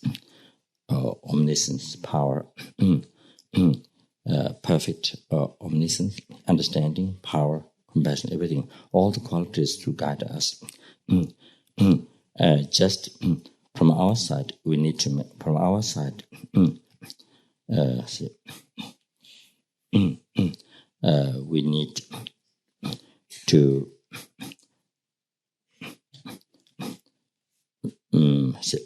continuously put effort to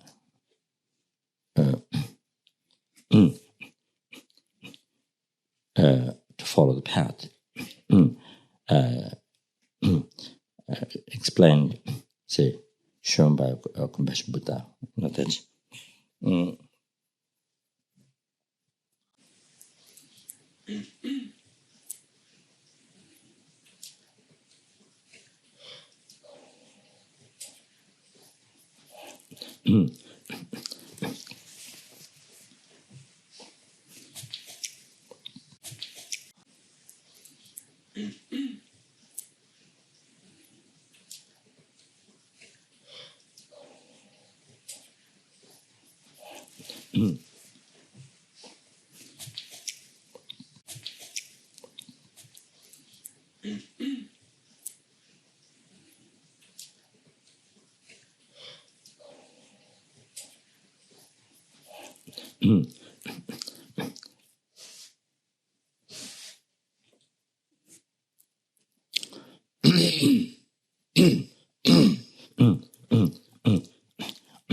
There's also a story that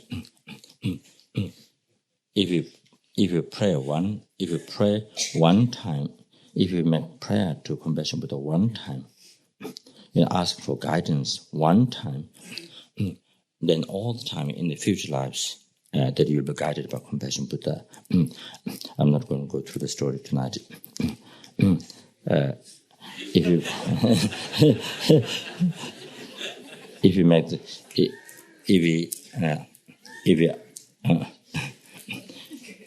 ask, if you request for guidance, if you making a one-time request, and then in the future lives, in all the future lives, Compassion Buddha definitely guide us. There's a kind of it's like a promise, like that. So, however, that.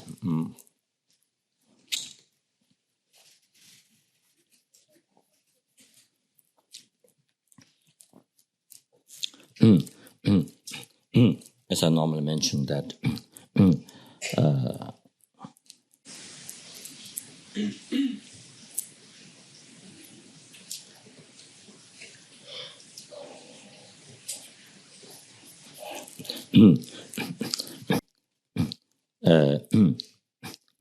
if one recite this the mantra, the elegant face mantra, this mantra, one even one time it is power. It has so much power to purify the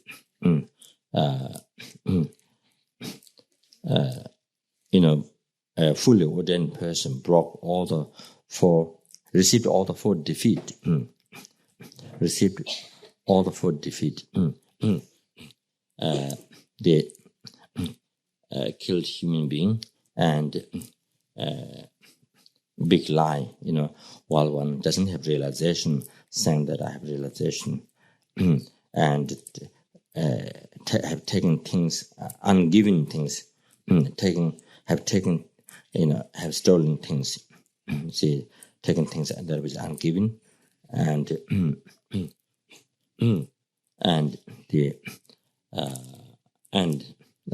session course. So fully ordained nun or monk who received all the four defeat. It is said that by reciting one time the mantra, all those heavenly karma get purified completely. Not only that, and then the negative karma, without break another life, that you immediately get reborn. After death, you immediately get reborn in the hell realm, in those hot hell realm. So these five negative karmas, killed father, mother, arhat, harmed Buddha, disunity, and they caused disunity among the sanghas, get purified. And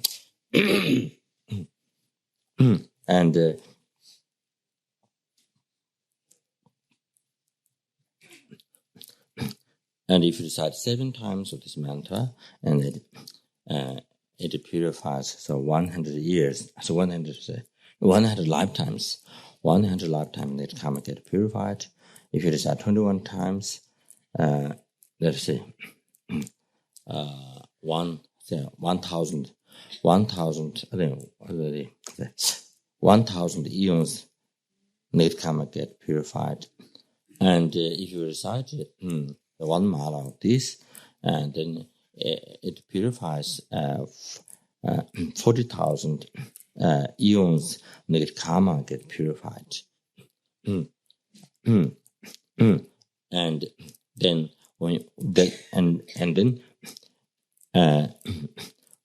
when the death happens, the day when you die, then all the Buddhas, you see, they stretch out their hands and they guide you in the Pure Land, like that, and all the wishes get fulfilled. And it is mentioned that, by reciting this mantra, if these results, if this benefit, if the person didn't get these benefits, may not become enlightened. So Compassion Buddha met this. But however, Compassion Buddha already enlightened, so that means he did have all this, the mantras do have all this power, all this benefit. And the other thing is, if one decide, say, 10 mala every day, then you see and do the meditation Chenrezig, and then you see your whole body become relic, holy. You see, relic. You see, the whole body become blessed. The whole body become relic, like relic. You see, holy object. So it is said that in the teachings that your children and grandchildren, children is up to 7 generations. They don't get reborn the lower realm. Up to 7 generations, they don't get reborn the lower realms. Like that. I think because your body is so much blessed, you see, so it carries the blessing.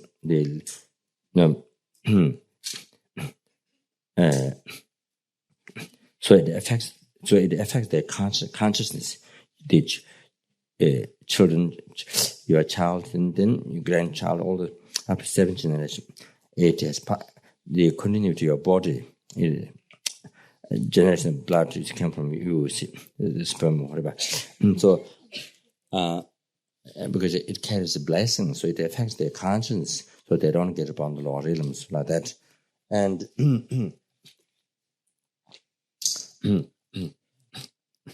and so, if you do 10 mala every day, then if you swim, if you enter in the ocean, in the pond or river, all the animals all the animals who are in the river, in the Pacific Ocean, they are countless inside the water, tiny ones, big ones. So the water that touches your body, become blessed. And because of that, it purifies all those animals, insects living in the water, including all those numberless fish and all that. So they need to get purified, and they get good higher rebirth. So anything, even people who are swimming or riding over the waves, people who are riding over the waves, anyways. So anyway, anyone who touch the water, who drink or touch the water, so all they need karma get purified. So it makes so it gives some meaning. Those who are writing over the so by your reciting 10 mala a day, and you went in Pacific Ocean, put your body inside the Pacific Ocean, and then there's other people who are riding over the waves, touching the water. So then they're playing, playing on the water. So it gives some meaning to it, because it purifies and it needs karma. So it's incredible, benefit, liberate so many sentient beings just by that. It makes so meaningful to behold. Your body becomes so meaningful to behold. by going inside the water. Incredible benefit. All these sentient beings live in the water, and who drink and who touch the water. And then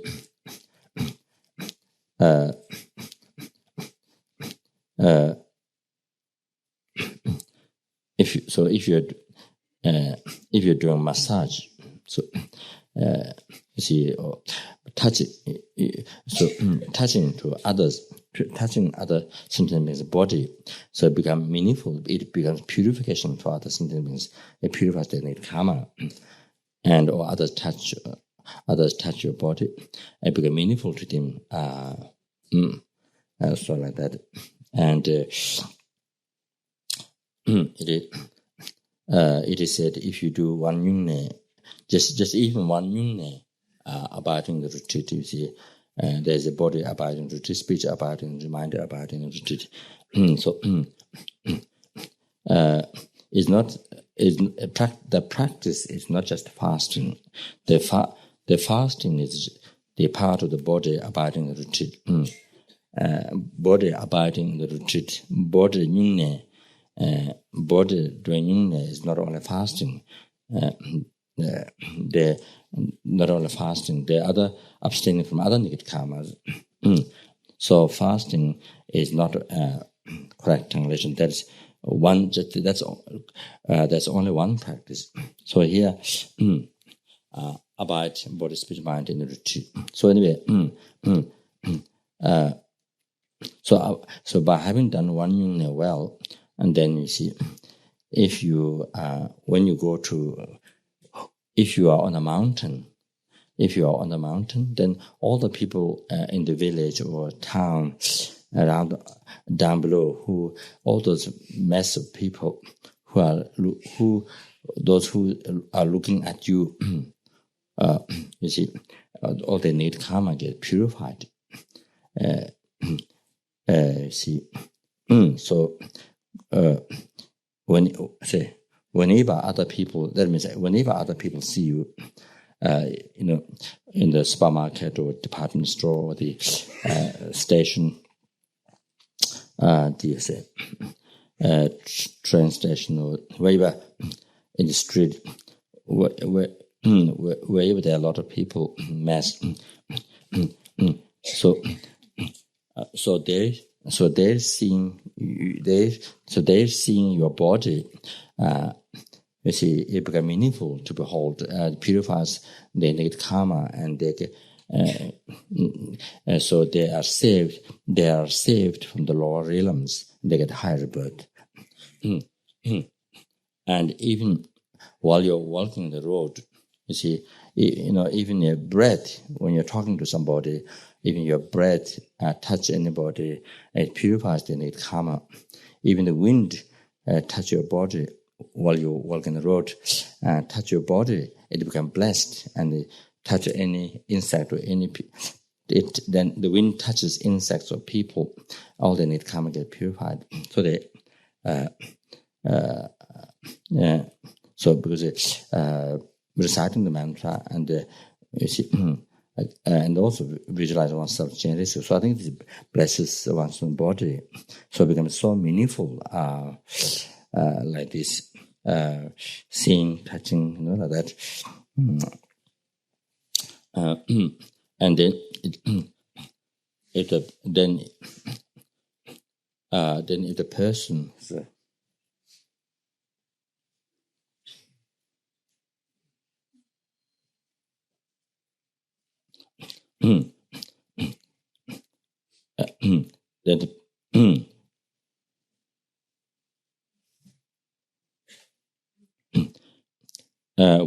when that person will recite 10 mala a day, or maybe 10 mala a day, when the person died, and that person's body is burned by say fire, then the smoke comes from that body, touch anybody, they need karmas get purified, even from the smoke, you see, coming from the body, so like that.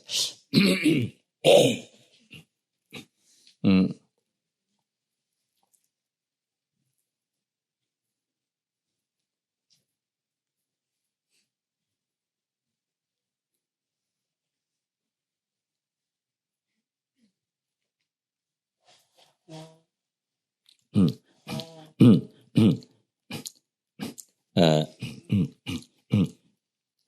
Tibet,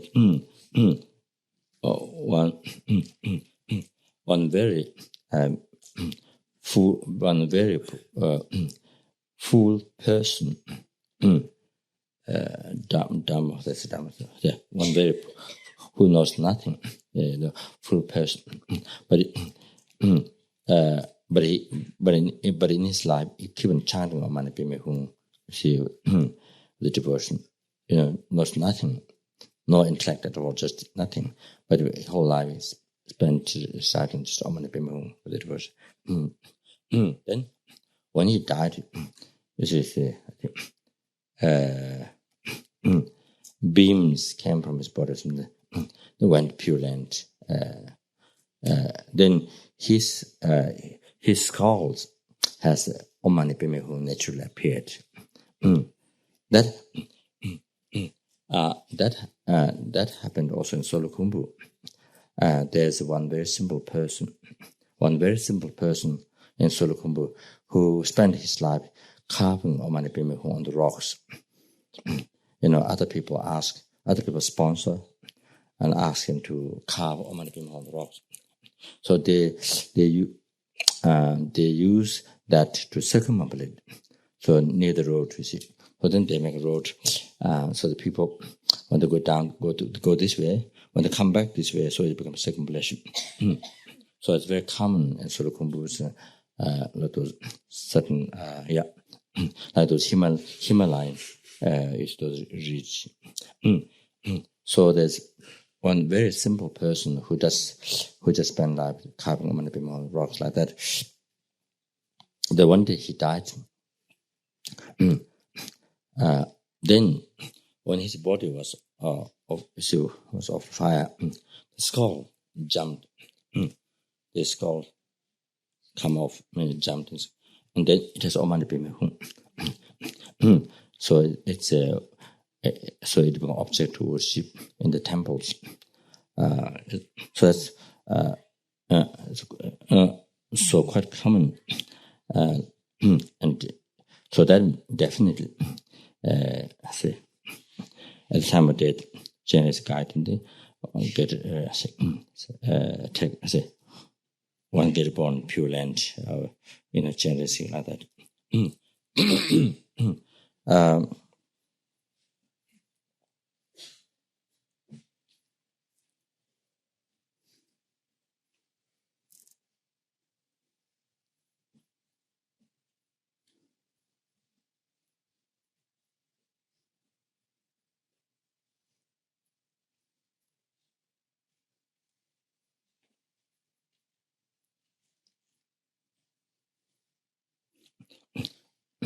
The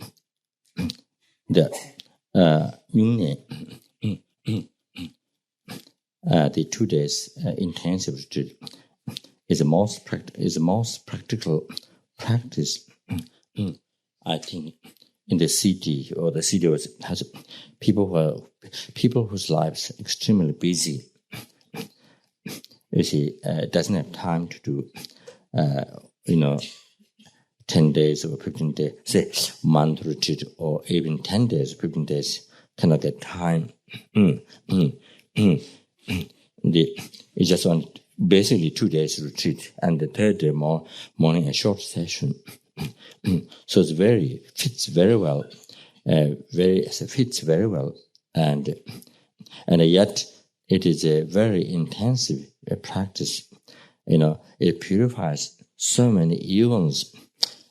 One yune, it is said 40,000 eons, 40,000, not just 40,000, not just 40,000 karma, not just 40,000 days of the karma, not just 40,000 years in the karma, not just 40,000 lifetimes in the karma, but the 40,000 eons in the karma get purified. But that's one definition. But that's, of course, if it's done with bodhicitta motivation, with all those, with the strong lam rim, then of course it will be much, much more. and the collecting made it much more purification will be much more. So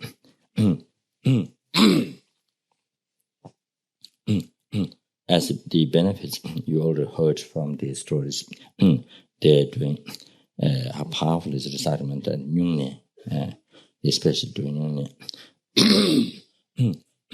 that which has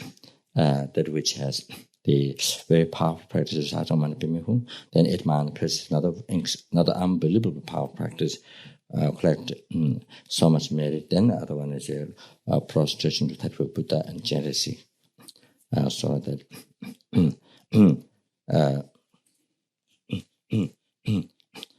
so I'm thinking that to establish, reciting 100 million or hoping that seven times, like that, hoping to establish like that 7 different places, to recite every year 100 million times. Before I die, to establish the different places in the 100 million like that. So thinking, Genesis Institute in Australia, they've been trying. We tried one time at Laudo, and then Genesis Institute. I think this year is the second or third, something like that. This year there has been more success. Basically, the sanghas there, basically the nuns, there's so many nuns there, sanghas, they're the main one. Then people come from outside, or also they recite at home, shared like that.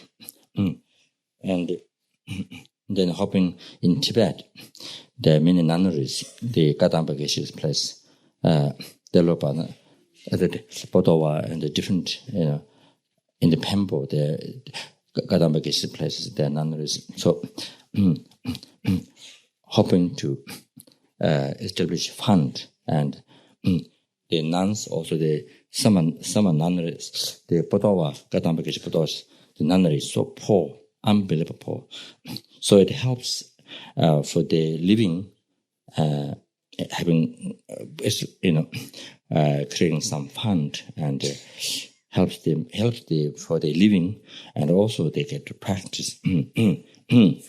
So to share between nunneries, to establish, to recite 100 million, then every year, then invite some lama or good practitioner to teach them a little bit lam rim, so this way knows how to practice, those who do not understand. So, send a message recently to check whether they can do or how much cost.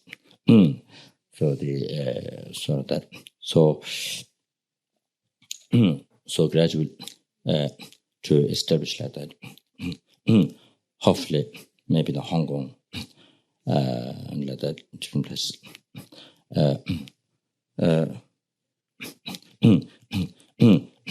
And we are so.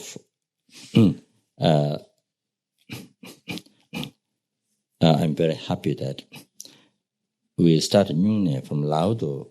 In the FPMT, we start Nyungne from Laudo. The tradition to Nyungne started from Laudo. And when the cave